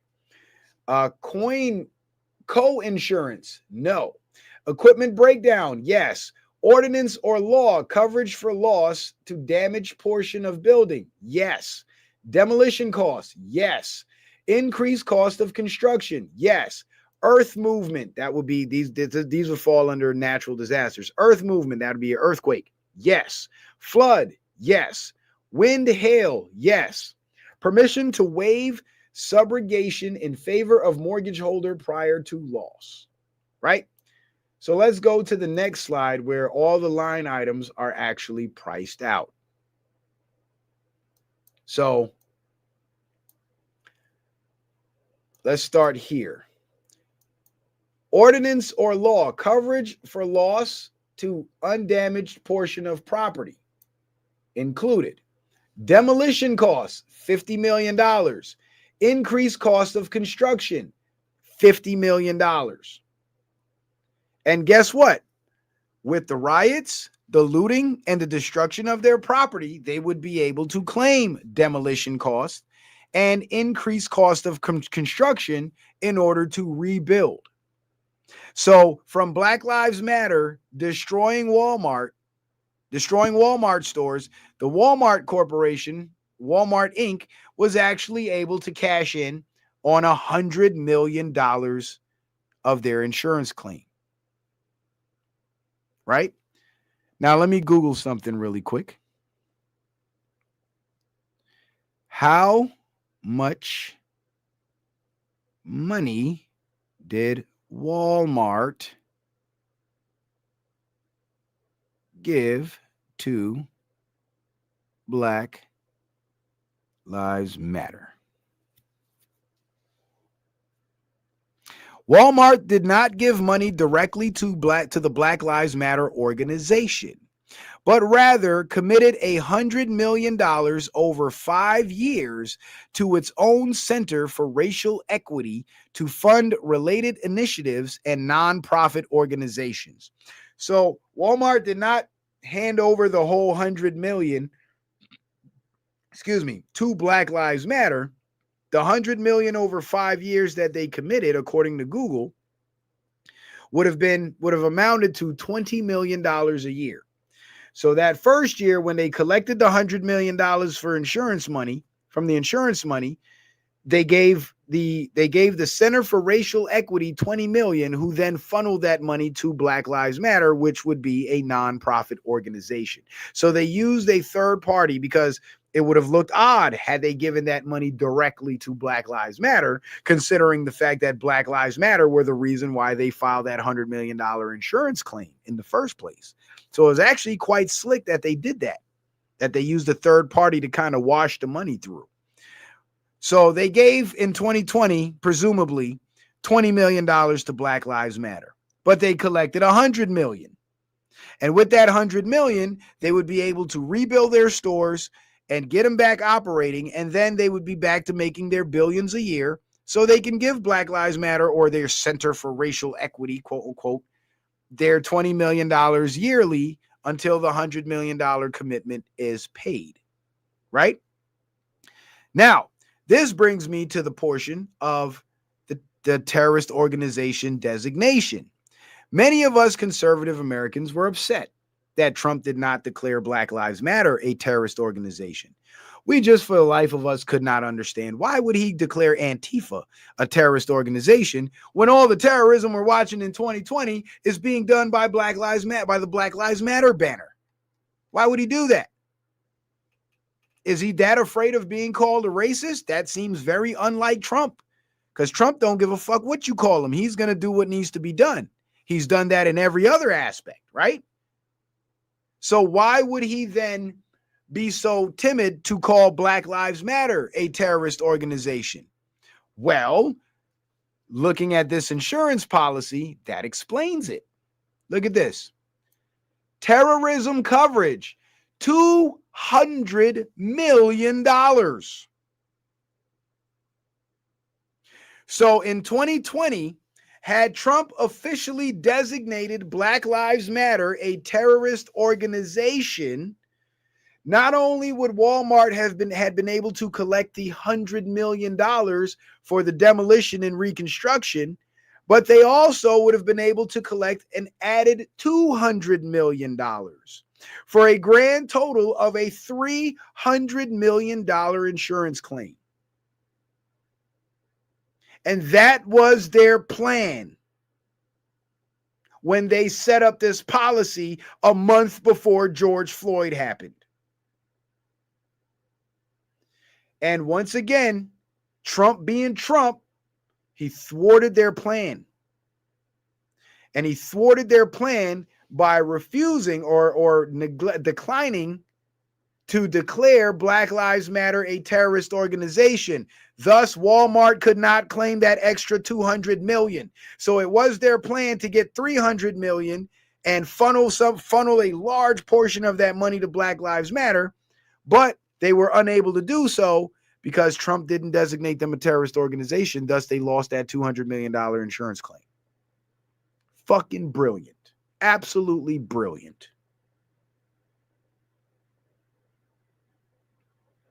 Absolutely brilliantly played by Trump. So for those of you who were still scratching your heads and wondering why is it that Trump declared Antifa a terrorist organization so easily, but left Black Lives Matter out, this is why. Because had he done that and appeased the American people, it would have put us in a worse position because our enemies would have been able to collect more money that they could weaponize more foot soldiers against us. Trump robbed them of that opportunity. It was absolutely brilliant. Absolutely brilliant. Absolutely brilliant.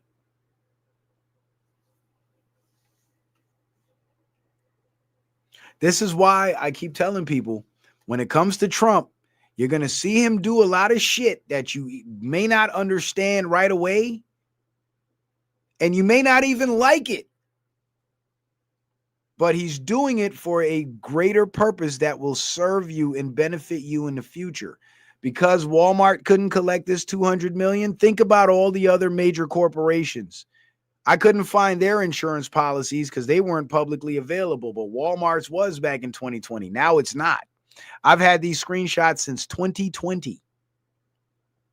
You understand? That's how long I had to keep these, because I knew one day I'd need it again. And here we are. That day has come. So think about Target's insurance policy with the terrorism coverage. If it was anything similar to Walmart's policy, they lost out on $200 million as well. Every other major company that had hundreds of millions of dollars in terrorism coverage, they were unable to collect on that money because the organization that destroyed their business was never designated a terrorist organization. So whenever you see Trump do shit that makes you scratch your head and wonder whose side he's really on, this is why Q said in the beginning of all this back in 2018, trust the plan. Because if the plan was going to be something we could all just follow at the surface level, there would be no need for Q to remind us to trust the plan, unless there would be times when our trust in the plan would begin to falter. We would begin to wonder, what is this plan really about? Whose side are these people really on? Well, now you know. Imagine what Black Lives Matter would have been able to do if Walmart was able to collect that 200 million and give them half of that shit. Imagine the damage they would cause.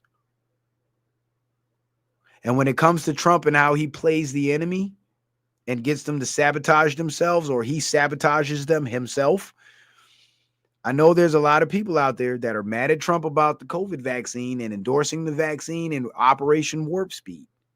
That was a head scratcher for me too. I couldn't understand it either back in 2020 when he started giving all this funding to these pharmaceutical companies. But then when 2021 rolled around, and then later in 2021 to 2022, the Supreme Court struck down the employer mandate, then it all made sense. Vaccines, by law, have to undergo anywhere from 3 to 10 years of testing before they can be considered available for market and not experimental, right? Operation Warp Speed, it came with funding for the pharmaceutical companies, which most of us left a bad taste in our mouth about Trump over that. But with that funding came stipulations like, okay, you get this money, but here's what you have to do in order for us to not come back and take that money back from you. And what the deal was we'll give you this money, but you got to crank out that vaccine in 12 months. So guess what happened? They cranked out the vaccine in 12 months. And then they try to mandate it. But according to federal law, you cannot mandate experimental medicine. That's why the government didn't mandate it, but they were encouraging private businesses to mandate it. Because the government could have been sued very easily and lost very easily.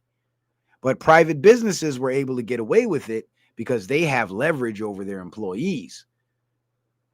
Their employees depend on them for their paychecks. So a lot of people felt forced into taking it because they didn't want to lose their job. And that was the wrong way to go.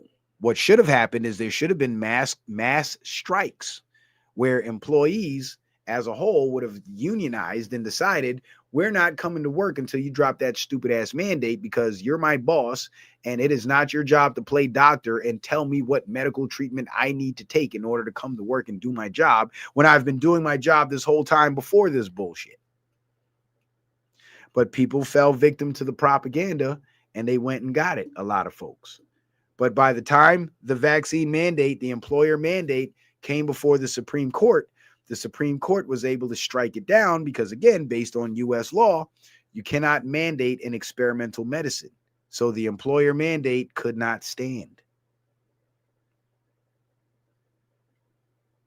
And the reason why the employer mandate could not stand is because the vaccine, once it was brought to market, was still considered under the emergency use authorization, which means it was an experimental medicine. And it will always be an experimental medicine because they did not have the 3 to 10 years to claim that it was ever properly tested. So Operation Warp Speed forced them to put out the vaccine a lot faster than they had initially intended, which destroyed any chance of them ever being able to mandate it and use the force of government to mandate it. It was a brilliant play. Now, for those of you that are still upset about Operation Warp Speed, you know what would have happened without Operation Warp Speed? Because this is the part that a lot of those people aren't taking into consideration. Here's what would have happened without Operation Warp Speed. There would have been no vaccine, so all the vaccine heads and all the media followers out there would have still been living in fear of the pandemic. The fake news would have kept businesses shut down and kept everybody in fear for 3 whole years, from 2020 all the way to 2023. Maybe even up until 2025. So instead of the pandemic lasting 1 year like it did, it would have lasted 3 years. Then after those 3 years, the pharmaceutical companies would have then dropped the biological weapon on us, which was the COVID vaccine. It would have been 3 years past since they quote unquote started developing it. Thus, they could claim it was properly tested. They just had to pay off the right doctors to say so on paper. And boom, there's your mandate. Now the men with the guns and the white lab coats show up at your door to shoot you and your family up with either the vaccine or lead. That's the way things would have went without Operation Warp Speed. So Operation Warp Speed stripped their ability to be able to do that. Brian Butler says, how is Fauci still free? That's not Fauci, bro. That's a replacement. Fauci's gone. Fauci's been gone. Fauci's been gone since 2020. You remember back in 2020 when Trump brought in Dr. Scott Atlas, A-T-L-A-S, Scott Atlas? Look him up. Scott Atlas was the guy that Trump replaced Fauci with. But of course, the fake news didn't promote Scott Atlas, because Scott Atlas was the one that said he started proposing all these different treatments outside of the vaccine for COVID, like UV light. He was the one that brought up that University of California at Berkeley study that UV light kills viruses. UV light, sound vibrations, that was the type of time he was on. But the media didn't give him no shine. They just kept letting Fauci go around, do interview after interview after interview. And well, now Fauci's nowhere to be found. He got mopped up with Patrice Cullors and the rest of them.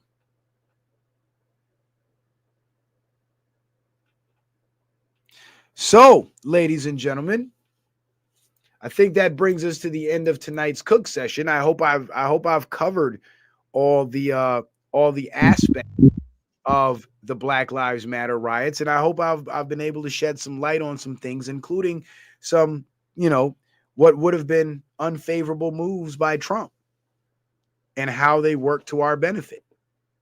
So we've covered the scam, we've covered the Satanism, we've covered the pedophilia. And that's what it's been about: scamming, Satanism, and pedophilia.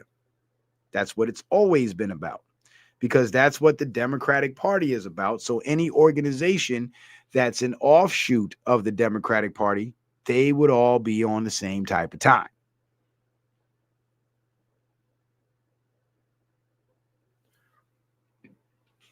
Excuse me.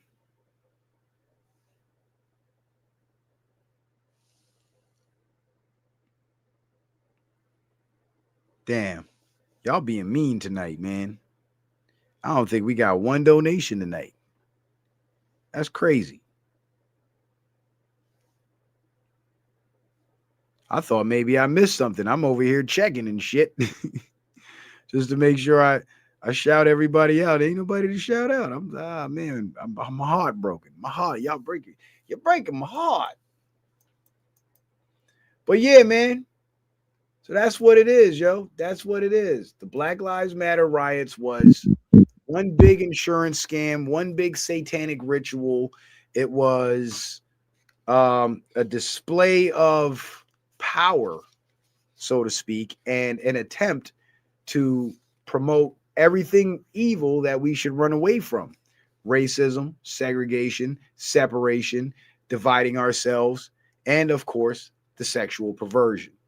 So, B Miles, what do you think about the cook session, man? I got to give you the floor, brother. I think I said everything I needed to say and shared everything I needed to share. And y'all make sure y'all keep that like button too on both channels. Both channels.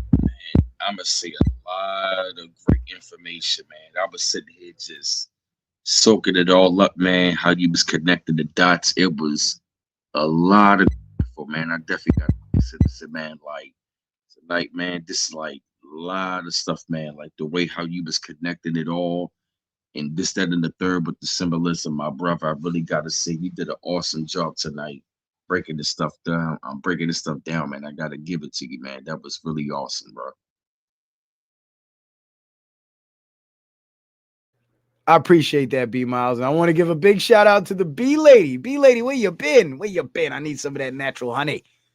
Got it's winter time and the bees they not busy because ain't no flowers around. They all ran down south. But shout out to the B Lady for the super chat. She says, "You nut. Nobody has money at Christmas." You know what, B Lady? You sure right. Because I was just talking the other day about how much I hate Christmas, and tonight I completely forgot that it was Christmas. Like I've just tuned myself out of the holiday spirit. So I'm thinking it's just a regular time of year that it just happened to be cold. But you do have a point there. So my bad, y'all. I'm sorry. Maybe I broke y'all hearts. I'm sorry. I didn't mean to call y'all out like that. This is not an extortion tactic. You know what I'm saying? I just need somebody to throw some change in the cup, man. We just need some change in the cup. It's cold outside. We begging, and we need some change in the cup. That's all I'm saying.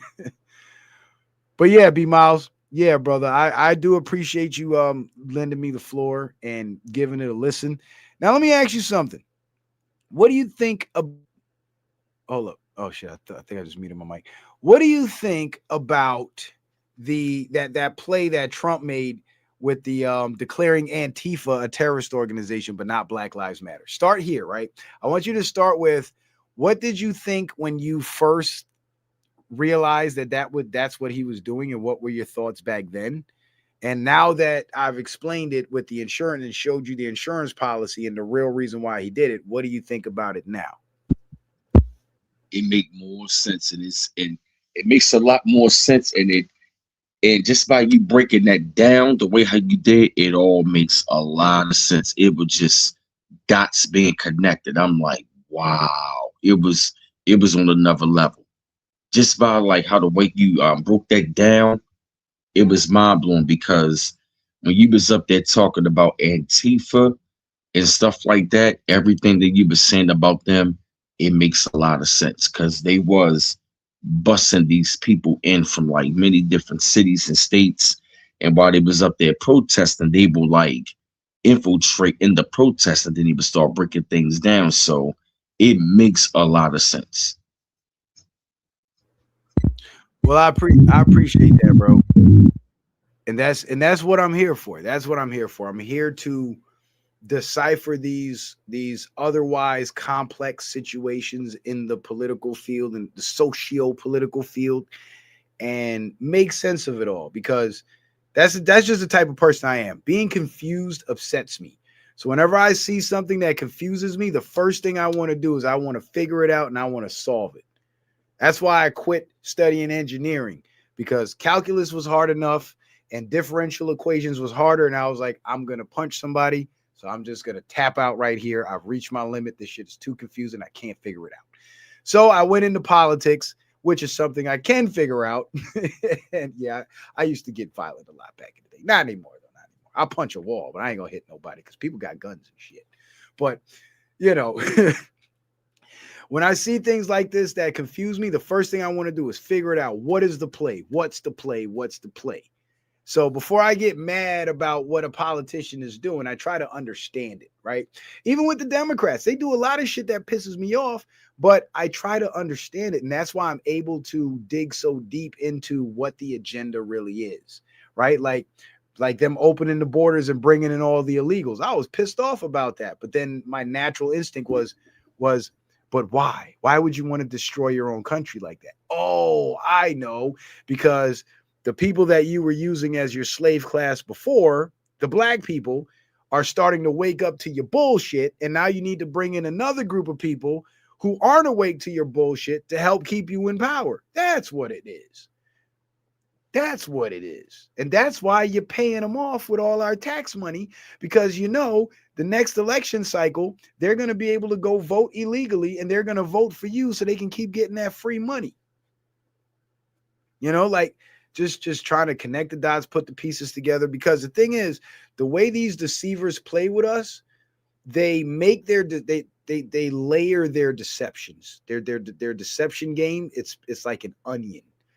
You know, there's one lie to cover this lie, to cover that lie, to cover this lie. So before you get to the truth, you got several layers of bullshit to sift through to figure out, oh, they did this so they can get here, and they got here so they can do this, and they're doing this so they can make this happen, and they're making this happen so they can promote that person. You know what I'm saying? Like, that's how they play, and they keep everybody in this endless loop of wondering what's going on and why.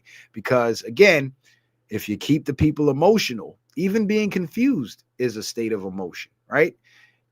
The only way to break out of the emotion of confusion, the state of mind of confusion, is to start solving the problem. Because while you're in the process of problem solving, you now have to be logical and pragmatic. But if you just sit there in your confusion, it'll morph into frustration. And now you become emotional and unproductive and manipulable, more easily manipulated. You know what I'm saying? So that's why they do it that way. And they know that the people that support them and follow them aren't really that sharp. So they're not going to read that deep into it.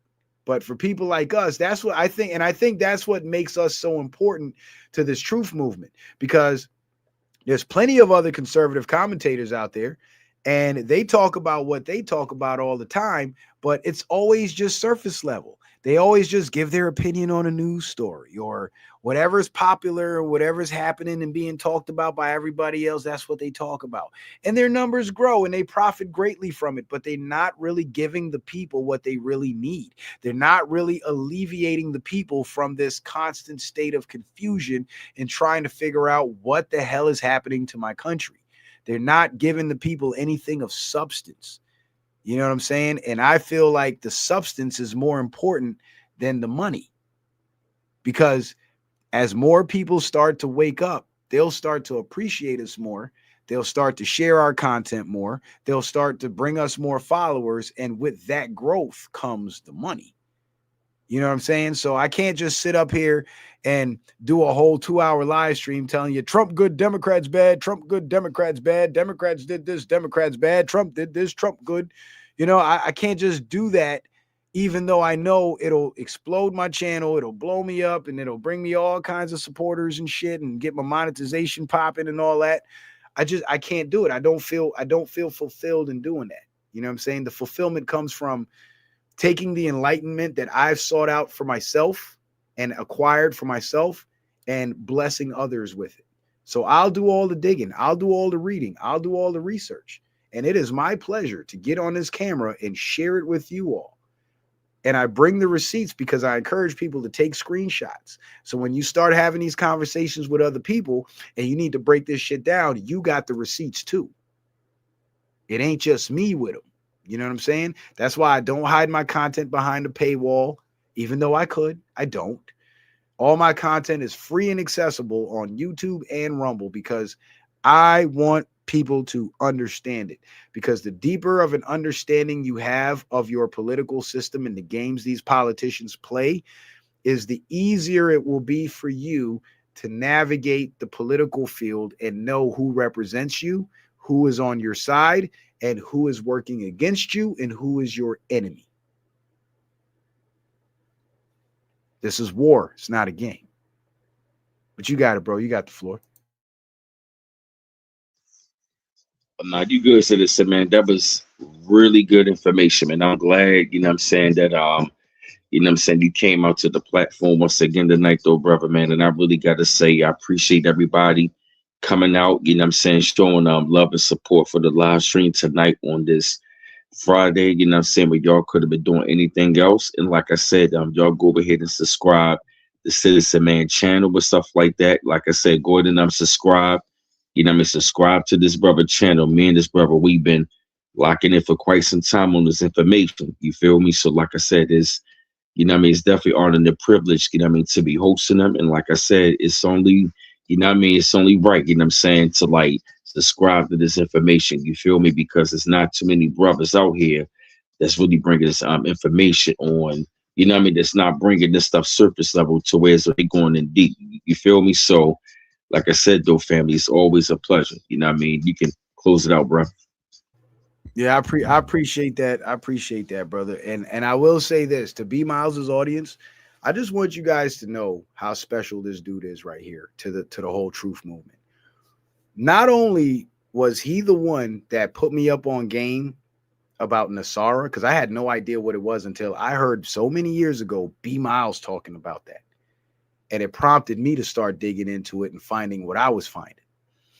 But also, when it comes to the conscious space as a whole, B Miles was the only black man in the conscious space. What was that, like 4 or 5 years ago when you made that stream, B Miles?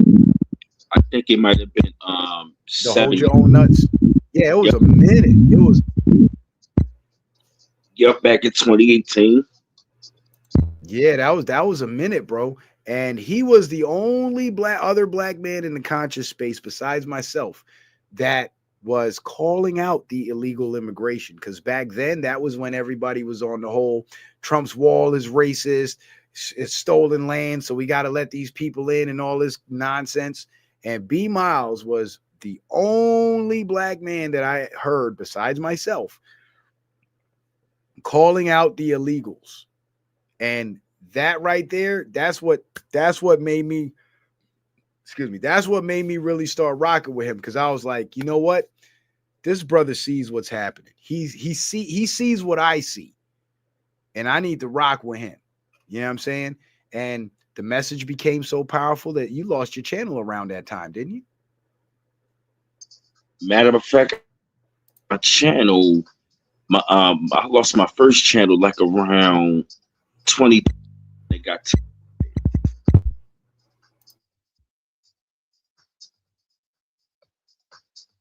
You just beeped in and out. Say that again. oh no, what I was saying was my first channel got terminated back around 2023 for real.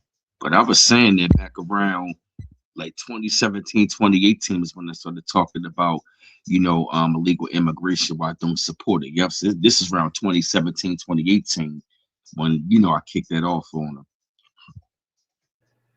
Yeah, and I saw the reaction that you got, and it wasn't nearly as profound as the reaction that you're getting now. You know what I'm saying? Because back then most people didn't see the problem, because the problem hadn't metastasized into what it is today. So I just want to give you your flowers and say, that was excellent on your part to to even be able to even have the courage to be able to say that, especially to the audience that you have who, for the most part, weren't really on that type of time or even thinking along those lines. You know what I'm saying? And for you to bring that issue to them.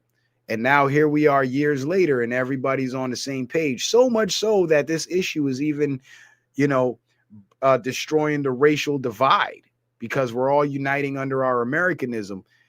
From my perspective, bro, when it comes to this conscious space, you get a lot of credit for spearheading that effort, bro. Oh, thanks, man. Thanks, brother. I appreciate it, man. I definitely appreciate you, man. Giving my flowers on that. I definitely appreciate though, bro. Yeah, man. It was like once I really saw how things unfold, I said, you know what? I gotta put this out. I gotta put this out there to my people. I said, like, They might not see it now, but they will see it later. But you know what I mean? And I'm definitely glad I've been going hard on it, man. So I definitely appreciate that, my brother. Yeah, yeah, for sure, man, for sure. Let's see, we're almost at 2.5 hours. So B Miles, if you want to shut it down, we can shut it down now, man. I'm cool with that. You know what I'm saying? Okay, cool, back. Yeah, man. Yep. So we can, yep, go ahead and yep, shut it down. It's about definitely been a great stream. Yep, it's like 12 o'clock over here. So I definitely had a good stream, man. And like I said, family, we're definitely gonna be doing this again next week. And y'all enjoy the rest of your night. Y'all peace out. Peace, bro. All right, ladies and gentlemen, that will do it for tonight's show. I think I've said enough, man. I've cooked long enough, and I don't want to keep hijacking my brother's channel. So, excuse me. So, I'm going to go ahead and call it a night. I appreciate you guys being here. Definitely appreciate the love. Definitely appreciate the support. Hopefully, the views will make up for the lack of donations, because I know B Miles has been getting a lot of views on his uploads, and I'm so glad to see that brother bounce back like that. And hopefully, I could be right in line behind him. But I need you guys' help to make that happen. So if you're not subscribed to the Citizen Man channel, come on over to Citizen Man TV. Subscribe to Citizen Man TV. Click the link in the description box, bounce over to the Rumble page, create a Rumble account, become another user on Rumble to help grow the channel. And, you know, give me a follow, like the videos, comment on the videos, and that stimulates the algorithm. So, ladies and gentlemen, with that being said, I want to thank you guys for being here. Shout out to everybody in both of my chats on YouTube and Rumble. Appreciate you guys for being here. Most definitely. Most definitely. Shout out to everybody in B Miles chat. You guys are the, I don't know, are y'all the greatest audience or the second greatest audience? Because I like to say my audience is the greatest audience, but I don't know now. Maybe it's a draw. But shout out to all you guys on both channels. Y'all all great viewers. You know, you're great people, great patriots. You love this country, and that's what we need more of. So, with that being said, ladies and gentlemen, I want y'all to have a blessed weekend. I'll be back on my channel, Citizen Man TV, on Sunday. So, if you want more, come on over. I got plenty for everybody. All right. So, see you on the next one. Citizen Man out.